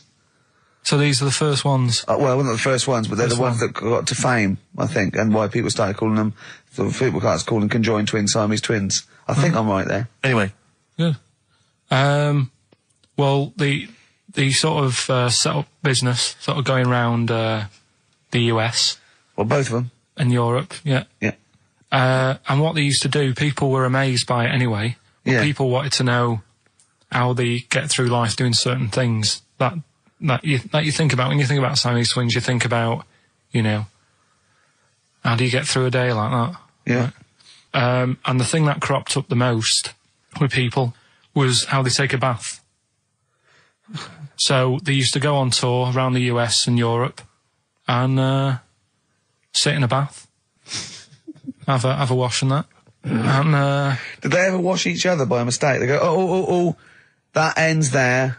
That ends there. Like those things in supermarkets. They put one of those down. We go, oh. Now, as Chang and Ang, they're in the bath. They're washing their own bits. They've got one of those dividers, right? They go, well, that's definitely yours. I marked mine. That's definitely mine. What? Don't wash that, Chang. I wouldn't, Ang. I wouldn't watch that. Right? So what are they doing? They're in the bath. Carry on with the story. That's about it, really. I mean, that's the fact that people... So, two little Oriental fellas joined in the hip, had a bath. No. That's your story. No, they didn't have a bath. They they must have done some sort of research, right? Who? Changarang, right? And they said, well, what do people want to see? Isn't that a Bay City Rollers song? But it's an idea that people have queued up. They've paid their money. They're in a tent. They go, well, I hear they're going to have a bath. They're going to have a bath. Two Siamese people have a bath. How would they possibly do it? Well, I've heard they get into a bath. But that's I don't know what they what's wanted to see exciting. them nude and where the join was. No. More than how do you get in the bath? I don't know. They just that's what they picked. They said, what would be good to see? What do you want to see them do? Having a bath. How'd you get into trousers? Was there Exactly. This is all part of it, isn't it? That's why they picked having a bath. This is all part of it. Well, then once we get dressed afterwards. Yeah. Who was the best out of Chang and Ang? Who was your favourite? They both look the same, to be honest. There's a surprise. One was a short ginger woman. Oh dear. Is there anything you know? What would be better than having a bath for you when you're seeing them? What would sort of make you go, I wonder? One of them pulling and the other one going home alone. Yeah. They're going like, look, she's definitely up for it. I'm taking her home and going, what am I going to do? Can I watch? Definitely not. Definitely not. Look, you go to bed. I want to wine and dine her. But if he's got back to their place and they're going at it hammer and tongs, but are you saying one of them? No, hammer and tongs were their cousins. Right. They lived miles away. Yeah. If one of them gets knackered, can the other one take over? God, I think we play a record. That annoys me. What? That sort of being at it all night. What do you mean? Let's put a song and I'll come back What to do you it. mean? It's just, like the last flat that I lived in, I always had a good view across the road and I could see, it was the hairy... There was the hairy Chinese kid. Not hairy Chinese kid, he was just a Chinese kid, actually. Yeah. Yeah. Running Because back that's rare, isn't it? Hairy Chinese kids are very rare, isn't it? Yeah. There's only one official sighting, isn't there? In one of those shit little magazines that you buy. Yeah, he was running around in his underpants. Sorry, you just swore ironically. I mean, I imagine if there's any newspapers listening, you did that because he's sort of jokey and... Yeah, go on. Yeah. Let's not swear. And there was the old woman who didn't move. She was just sat there reading a book all the time. Who we think possibly died and no one came round for weeks, And now I've moved, right? And it was quiet for a bit. I always look at what view I'm getting, right? Looked across and it was just sort of empty, sort of flats ready for people to move in and that, right? Anyway, people are in there now, right? And they've put all the furniture in, but I haven't put any curtains up. Oh. Right. So anyway, I'm sort of washing up, just having a look out the window. Yeah. Right. Girl sort of wandering about, knickers on. Right. With no knickers on? You mean naked? Knickers. Well, she had a bra on. Right, okay. But, She's probably knickers. looking for a knickers. So I thought, and I don't know how long I was looking. No. Right. But anyway, she looks across. Oh, God. I think she spotted me. Yeah. I think, oh, God. I felt really bad. Yeah. I said to Suzanne... Sorry, is this some sort of Peeping Tom confession while the Telegraph are listening? I've no idea. Well, it's not... That's the thing, though. Peepington. If I was peeping, she was peeping as well, because she was looking over. Works both ways, doesn't it? Yeah, but yeah, all she could see of you was your bald head. Yeah. No, but And your this hands is it. moving as you were washing up. And some white-looking substance frothing up. Particularly stubborn stain on this glass. Yeah. Oh, God. Imagine that. Imagine if she looked across. I'm assuming your sink is lower than the window. But didn't she just cover up or something? Or she looked back and go, oh, you're looking at my fanny? Well, the thing I did... What? I thought, just sort of drop me boxer shorts. Because I thought... Well, Suzanne said, what are you doing? What are you talking about?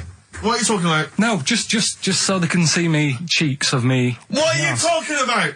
No, because I thought if she thinks I'm walking about in the nude as well, then we've both got something out of it. Carl! This sounds like a bad excuse in court. I know. This is or the plot of a film on Channel 5. I mean, this is like the doctor who got done for exposing himself to a patient and then painted that little thing that you look down their throat at pink. Yeah. And go, this is what they saw. yeah. No, so sorry, you immediately, so you were looking at a woman dancing around naked, right? So the only thing you could do was immediately drop your boxer shorts. So she looked across, saw you fully clothed, saw you took your boxer No, she wouldn't have done, because it's sort of just the top half and the sink's at a side angle, so I was sort of looking out. So This she is wouldn't genius. so she wouldn't have seen your trousers then anyway? No, she did. I moved in front of the window. So you then made them... you actually climbed in front of the window. Oh, this is amazing! So you climbed in front of the window to show off No, your it wasn't your naked obvious. lower half. Suzanne said, "What are you doing?" I bet she did. What are you looking at? I sent you in here to clean What up. are you doing? I'm just taking my trousers down, stand over the window. Why? Because there's a naked woman across the road. What do you think I'm doing, Suzanne? I'm exposing myself while looking at some free fame. leave it. What's up with you, Suzanne? Leave it then. Leave it. Christ. Are we doing Rockbusters? Or Yeah. Oh, she sent you in there to read up on Einstein. God, can I just tell this quickly? In the week, I'm talking to you now, the listener. Usually I don't. Yeah. Karl said, about embarrassing him on air and that, and he's worried about his education, and he was worried about not knowing long words. Like, we come up with any long words. And he said, no, I was scared, you were going to ask me something about, someone, and he's a Eastern European leader. His surname is Milosevic.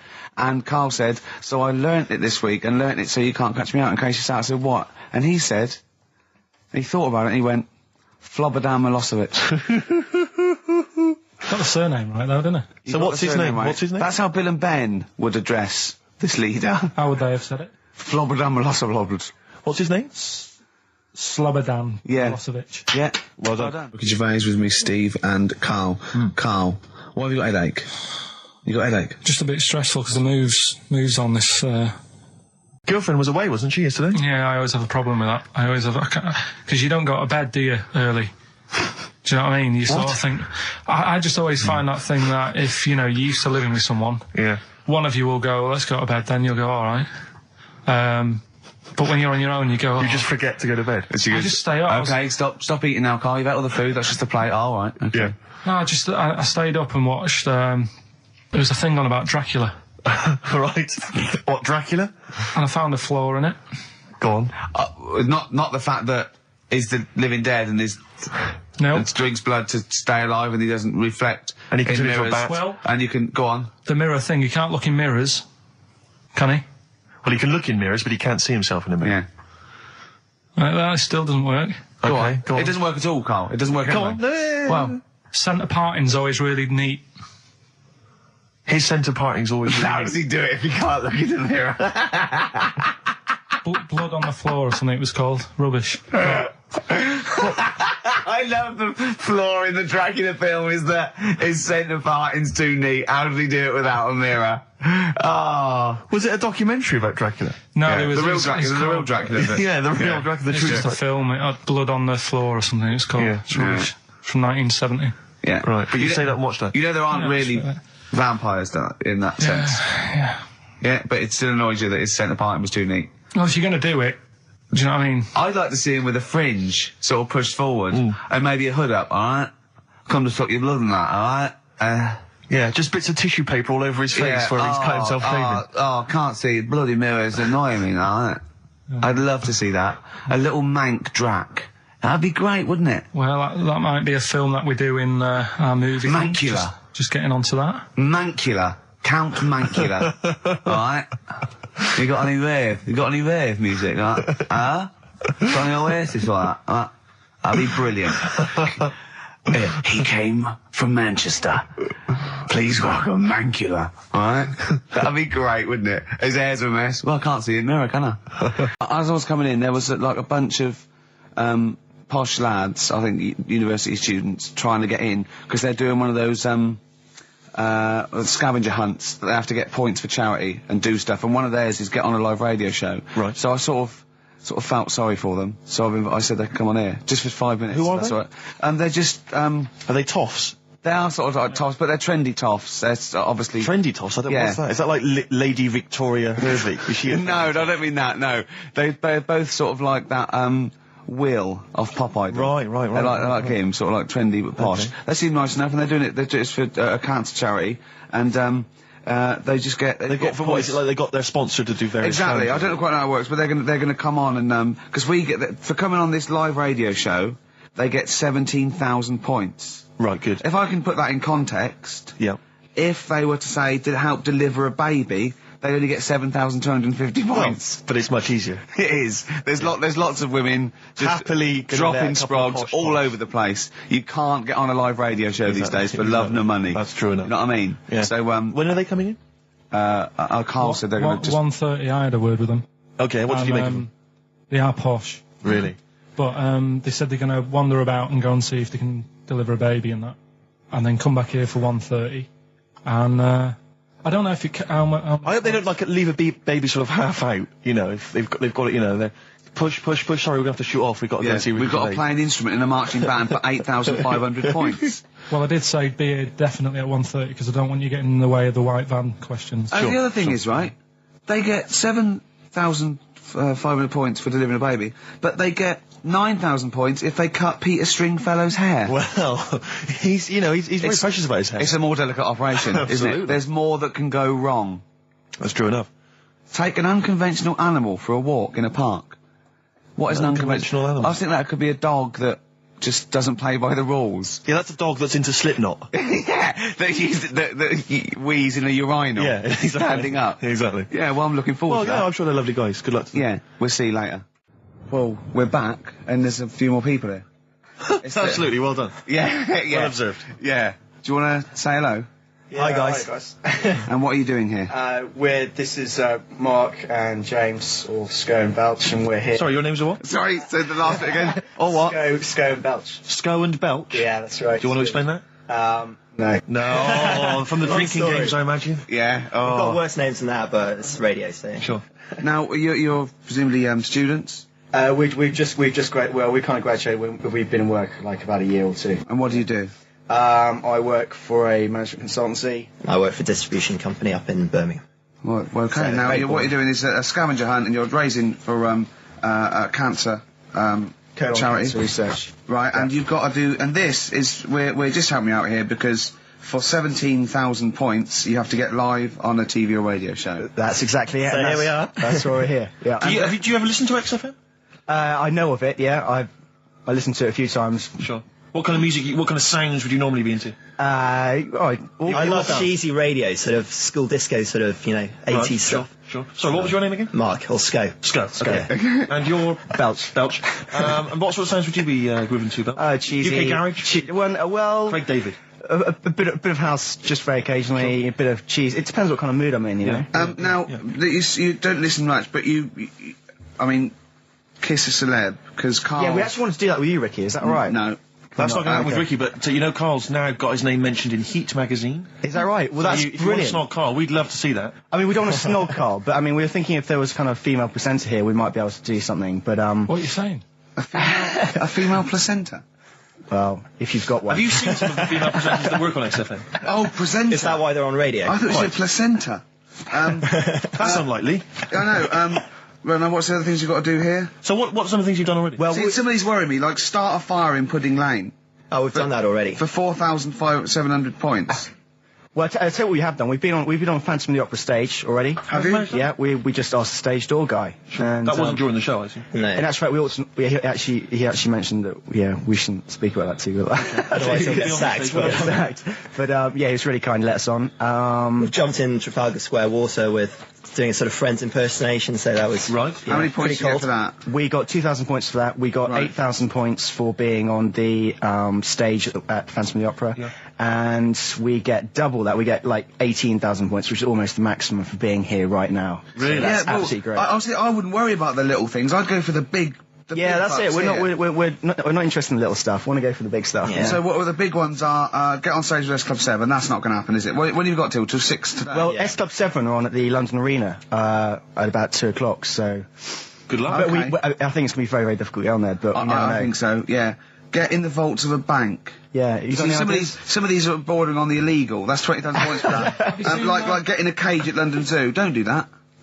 I mean, there's 10,000 points, but don't do it. Unless it's a penguin cage. That's what we were hoping. Just some kind of timid animal we might be alright with. You know? Yeah, sure. If anyone's got any good ideas for sort of funky things to do on air, then Okay, well, if you leave your number and anyone calls in, they can help you. Then Well, maybe some of S Club 7 are listening. Well, let's hope so, because I mean, we love them to bits. If they are, it is for charity, and the points get awarded into money for colon cancer research. So it'd be absolutely fantastic if we could. Yeah, so Bradley, John, Tina, if you're listening. Yeah, if you're listening. Or any celebrity out there who's a female celebrity, we need to snog them. It doesn't need to be a long snog, but if we can, that'd be great. This is good for 7,000 points. This looks like a good one. Play the organ in a church. That must be easy. Is that a metaphor? Yeah, but you know what church people are like. It says the bigger the better, so it might be. That's got to be euphemism. Yeah, it's got to be, hasn't it? Yeah. Well, thanks very much. Good luck. Good luck, guys. Get an arrangement standing outside Les Mis looking Mis. That's going to happen. That's good. Man, a big gun type thing on the HMS Belfast. Well, we've got a big gun, it's just finding the boat, which is the problem. Oh, calm down. What was your name? Bo? No. Po? Go. Thanks very much. Guys, thank you very much. Cheers. Bye.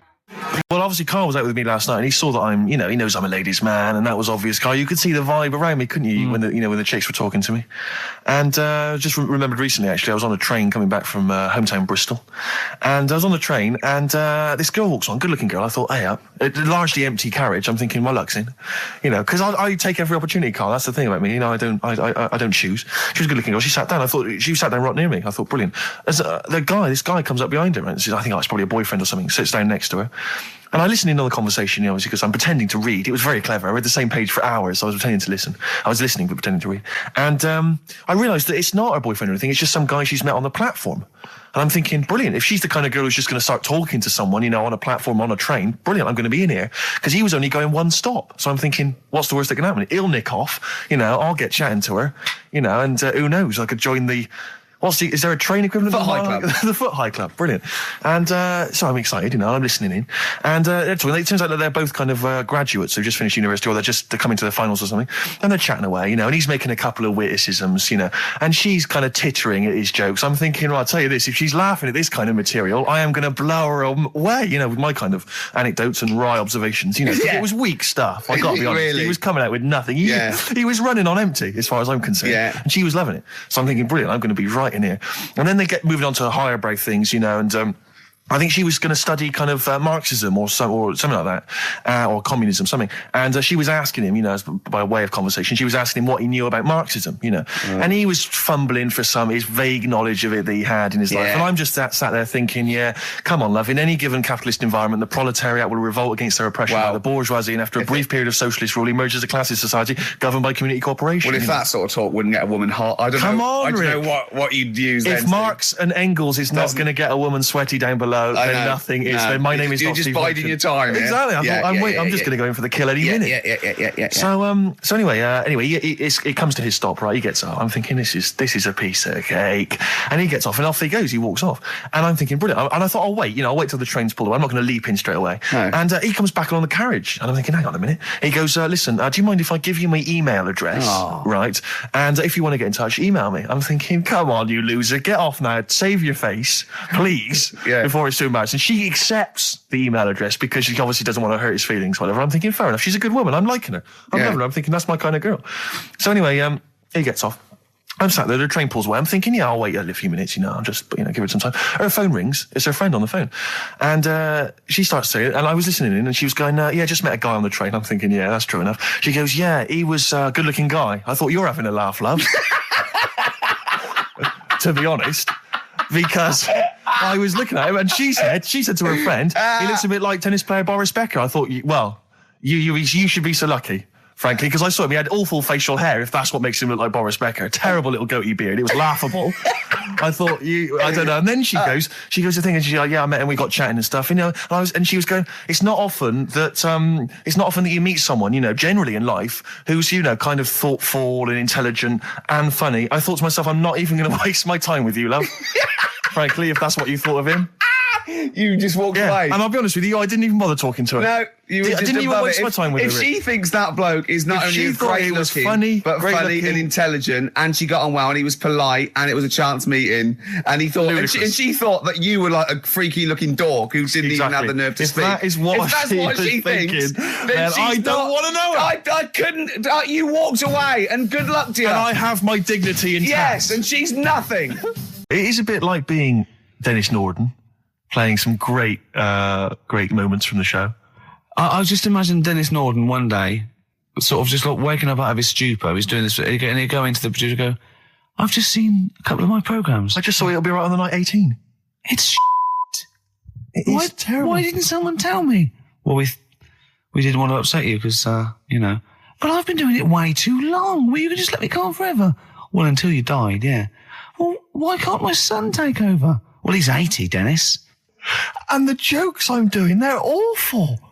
Why have I got that clipboard? I've written these jokes, they're not funny. There's an audience, they're laughing. What are they laughing They're not at? laughing. They're not laughing. That's canned laughter.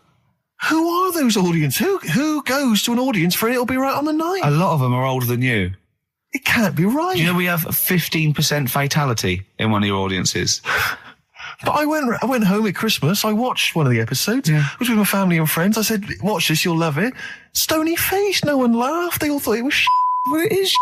Well, why didn't you tell me earlier? We didn't want to hurt your feelings. You're an old man. You may be upward of 102. I didn't realise. Yeah. I noticed the other day when Karl was sitting on your knee having his picture taken. Yeah. It's a long story, right? He's got a completely spherical head. It's slightly too small. I'm not being funny because, I mean, you know, I'm not perfect. But he's got a completely spherical little head. He looks a little bit like a baby hamburger. You know Hamburger off McDonald's? Sure. He looks like a little baby hamburger. And it's sort of quite put upon. Suzanne thinks I look like that thing in that Dulux advert. Do you know when the woman pulls the head off that? A little plasticine morph type and then they make a new head for it. And it's like a little head. Really? And that's your girlfriend saying it. I know. I'm 30 now. I can only remember being off 2 times. Oh, his memory's going as well. You had some time off. And both of them were when I was at school. What's school? One when it was windy. Why did you have time off? Because it was windy. But to be honest, Karl, that lasted for 7 years. Your time off at school. Why did you have time off? Because it was windy. Were you windy or was it windy outside? No, it was like when your auntie wasn't out the window, was she? When the winds were bad in the 70s, and my mum said, "Oh." What? I remember space operas and flares. I don't remember the winds being bad in the 70s. Well, my mum just said, "You might get blown into the road, so don't." Do that." She had so much faith in you, didn't she? As a human being. Is that why she got fired from the pie shop? I'm not coming in today. I might get blown into the road. God. The funny thing it was, right, Steve? They had this thing going at school because a lot of people used to wag it back then. Used to what? Wag it, sort of not go in. Yeah. Right. And they sort of tried to make it interesting for you by giving you an education, a certificate if you did a full week. Reward for the rest of your life with achievement. That sort of carrot. And also like let you go home at 3 o'clock on a Friday, right? If you'd done a full week in that. Right? Yeah. So it was lovely weather all week. Then it just sort of changed on a Friday. And I got up and it was all windy. It was always windy for Friday on Sunday, isn't it? Don't, if you don't want, don't go in because, you might get blown into the road and that. So I said, all right, then I'll stay off. And so why did she told you to hold on to a fence or walk you there? What's this? Don't go out. Immediately give up. I love this getting blown into the road. Is that based on your cats that kept getting blown into the road? Well, so I got to school on the Monday, right?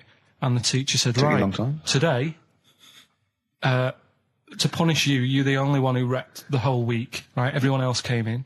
You didn't. So everyone else is going home at 3 o'clock today. But you're not. Brilliant. Serves you right. And I wasn't bothered though. It was great because I said, well, you'll have to stay with me, won't you? And it was great. So all I did for half an hour was doodle and stuff. It was great that afternoon. Yeah.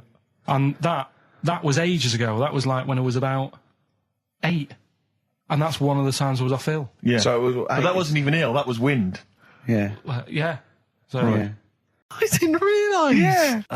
I think that my new TV is too big, Rick. I said that I know, when he I bought don't know it. what I was thinking. But I can't believe it. He talked about this buying it. He's got a bit of cash now, of course. And what is it? 42 inches? 42-inch plasma screen. What did it cost you? $3 grand or something? Don't tell me. That's wow, gross. it's 3.5 ridiculous. grand. $3.5 grand. Big spender. Of course it's too big. Well, I can't get far enough back in my room, in my living room for it. You know, you're meant to be, I think, 4 times the screen size away from it. Really? To get out from the air. So that's 4 times 42 inches you're meant to be sitting away from it, which is impossible. Yeah. Well, I'll have to just get friendly with the neighbours. Yeah, watch it through a hatch. Yeah. If that's the case, though, are you better off just getting a portable? What?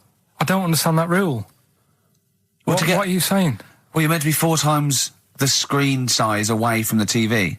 But then what's the point in having a big telly if you've got to keep moving further back? Get a portable and sit right next to it. Do see your point. Why do people go to the cinema then? Did you see films that are out yet? Fair enough, he's got you there. Done. I'd tell you this, though. I had it delivered, and, are you supposed to tip delivery men?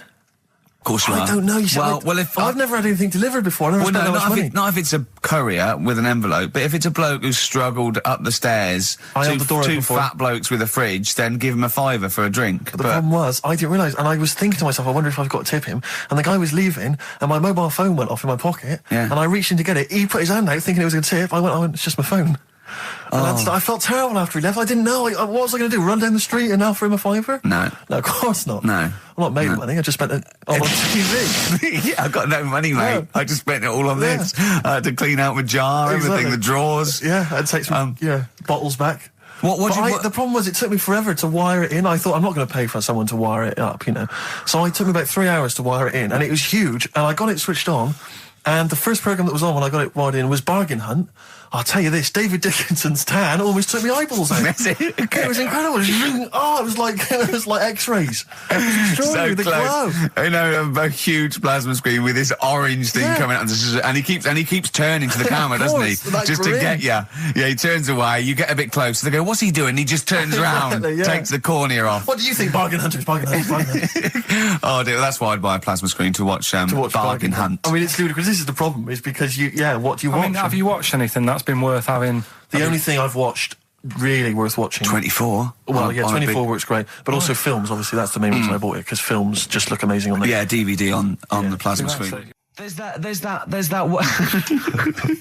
There's that one that a bloke, right, was going to get a phone call at 4 o'clock to find out if his business was, okay, right? And if he didn't get the phone call, he knew he was broke, destitute. So dead on 4 o'clock, the phone didn't ring, so he went up to the roof, his office, and he jumped off to commit suicide. And as he was passing his window, the phone was ringing. Oh, no. Karl, it didn't happen. Didn't happen. Think it through. Think it through. Who told that story? Who told that story? As he hit the pavement at 120 miles an hour. He's the only person who could have known that series of incidents.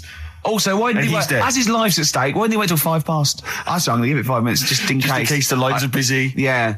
And what sort of bloke goes, I'll call you at 4, okay, if your business... Well, call me anyway. No. If I don't call exactly 4, then, you commit suicide. Commit suicide. I would, because if I don't call at 4, that's the end of it. Well, call me anyway. No, that's not the way I work. Why can't you just call me and tell me the other way? Well, I'm telling you how I do it. If you're bust, I don't call. Can't you just call to verify in case someone goes wrong? What if it's engaged? It won't be engaged. Just commit suicide at 4, please. It didn't happen, Karl. Karl Pilkington in the chair now. The talked about, the acclaimed Educating Ricky. Right, well, just in case anyone's new, doesn't normally listen. Yeah. Basically, I'm educating Ricky. Do a bit of research in a week, find stuff, news, history, anything that's interesting. 3 stories, I give them a nice little headline. You take your pick. Yeah. Between now and 3, you're going to learn 3 things. Yeah? Yeah. So, the headlines are, I'll be no buying one of them. Give us that again. I'll be no buying one of them. Nice, okay. Yeah. We've also got hippopotamus. Okay. And can you believe it? Can you believe it? Well, I'm going to go for hippopotamus. Hippopotamus? Right, well, this one, it's... I'm not going to take the credit here. I heard Christian talking about this on breakfast, right? Because it's a good story that happened. Basically, I don't know if I told you about it last week when we were having our spaghetti, but I think you did. Right, I know what it is. I know what this is. Okay, I've not heard this. Right, there's a little midget.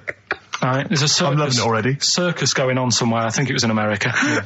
And is that present day or old times? I'm talking like in the last 3 weeks. Okay. Right, little midget. Circus, really packed out show. People are loving it. Right, Steve, you asked the same question I did. I know. So there's a little midget jumping up and down on a trampoline. That's what circus is. Right. I pay good money to see it. So everyone's clapping, and he's getting carried away. Because he can't believe they're loving it. I didn't know they'd like a little person on a trampoline, but they love me. But you know what it's like when, if there's a crowd of people sort of encouraging you to sort of go higher and stuff. Yeah. And I'm sure he knew it was getting out of hand. But he was jumping and he was coming down the road going higher, and he's going really high in the air, right? So he's doing this, crowd are clapping. There's a hippo, right, just sat next to the trampoline, getting ready to come on and do his act. Oh, right, I thought he was in the audience. There's a hippo getting ready to do his act, Steve. Yeah. So he's a ventriloquist. What do you mean he's sitting by the trampoline waiting to do his act? Because why does he sit in the dressing room and they go, 5 minutes, Mr. Muss, 5 minutes, Mr. Muss. So anyway, right, so the hippo's there. He's getting annoyed, is he? Because the midget... He's going, how can I follow this? This is really annoying. They're going to be, no. So he's thinking, he's already done the trampoline, my pogo stick act is never going to work. Yeah, go on. So there's a hippo waiting. See, it's a great story, and I just know he embellishes it or it gets slightly wrong. Go on. So there's a midget jumping up and down. The hippo's getting annoyed. The crowd are going mad. The midget's loving it. Can't believe his luck. Although you think he probably knows he's dicing with danger. Yeah. So next thing you know, they're all saying higher. He gives it one big, like, heavy sort of landing on the trampoline. Goes really high, but goes off at a funny angle. Oh, hypotenuse. Okay. Yeah. And sort of flies off. Hypotenuse! Sure. Flies off at a funny angle. Oh, dear. Hippo's there, swallows him whole. Crowd are clapping, thinking that's why the hippo was waiting there. Rubbish. Rubbish. It's not rubbish, though. But no, maybe there was an accident in a circus with a midget and a hippo, but at no point was this hippo waiting to go on, going, come on. The midget flew off at hypotenuse and landed in the hippo's mouth and was swallowed whole. This is what you embellish it. That is great. And what's I that? have to say though, Rick, when I heard midget, trampoline, hippopotamus, I was thinking accident waiting to happen. Yeah. So. Yeah, maybe. I mean, it is that you should never put those three together. Never. It's a recipe for disaster. Everyone knows that. Midget, trampoline, hippopotamus. Are you mental? You're asking for trouble. Well, you know when he told me it, he said, and the midget. He didn't mention the hippopotamus, and he said the midget went on, and soon he fell off, and the hippo ate him. And I said, sorry. What was the hippo doing there? He went, it's a circus. I've never heard of a circus having a hippo. What do hippos do? What can they do? You can't train them, can you? What do you... Aren't they, like, very deadly? They're huge, aren't they? You can't have a hippo in a circus. Are you sure? You're not thinking of Zippo? He's neither clown. Yeah. No. Because I was in the Pirates of Penzance once in an amateur production. You used to like Whose Line Is It Anyway? I did, that was Although I did watch things. it when it first came on Channel 4 about 15, 20 years ago. But we did the Pirates of Penzance when I was in an amateur dramatic society in Bristol, the Bristol Operatic Society, Light Operatic Society. I don't know why I was involved, because I can't sing. My audition, I thought, this is how desperate they were for blokes. I swear to God, right, I can't sing, you know. Well, you? Yeah, all right, calm down. And I went in and they said, "What are you going to sing?" I went, "Well, I want to surprise you." They said, "Do you want a piano accompaniment?" I said, "No, I don't think so." I went to the back. I swear to God, I went to the back of the room and I just sang, Thumbelina, Thumbelina, tiny little thing. Thumbelina dance, Thumbelina sing. Thumbelina, what's the difference if you're very small? 'Cause when your heart is full of love, you're 6 feet tall. I just did that. And they just looked at me like I was the weirdest freak they'd ever had. Immediately put me in the chorus, because that was how desperate they were for blokes. We staged it, we rehearsed it. I couldn't remember the lyrics. Thank God you were doing Thumbelina. Yeah. Oh, but dear. I couldn't remember the lyrics. What was it for? Was it Gilbert and Sullivan? It was the Pirates of Penzance. There weren't enough blokes, right? So that we had to double up. So some of the pirates had to double up as the policemen who were chasing the pirates. A little bit problematic in the scene when the policemen and the pirates have a fight. That was a little bit tricky. And the worst things, there's this sequence where, like, the daughters of the Major General all kind of like, oh, beautiful, something like, oh, beautiful little girls are we, la la la la la la la. And the women they must have all been over 40. I mean, real kind of toothless crones creeping around in their 90s. Is it the sort of women that buy one of those sort of porcelain dolls from the TV and go, look, I've had a baby. It's not a real baby. It is a real baby. I'm going to stab you. Yeah. One of those. Exactly. It's the sort of women that you'd see maybe on TV's Bargain Hunt. The kind of contestants you get on there. Those are women who sort of, they're in Amdram and they think they've clung on to their looks, but they've never made it in the guy who was playing there's a guy who's supposed to be an 18-year-old prince, an 18-year-old pirate, the Pirate King. He must have been 40. He was a day. He also directed the show, though, so he got to prance around in these thigh-high boots. Ludicrous. It was so embarrassing. It was shameful, really. I'd love to go to Amdram. Amdram is a whole other world. It's such an incredible place, because there's so much backbiting and envy and... Really? Oh, it's incredible. It's worse than the real world of theatre and TV. It's unbelievable. Because the same old people get to do it every year because they can hold a note. Can we go along? You would absolutely adore it, Gervais. It is film it, a secret absolutely camera. blinding.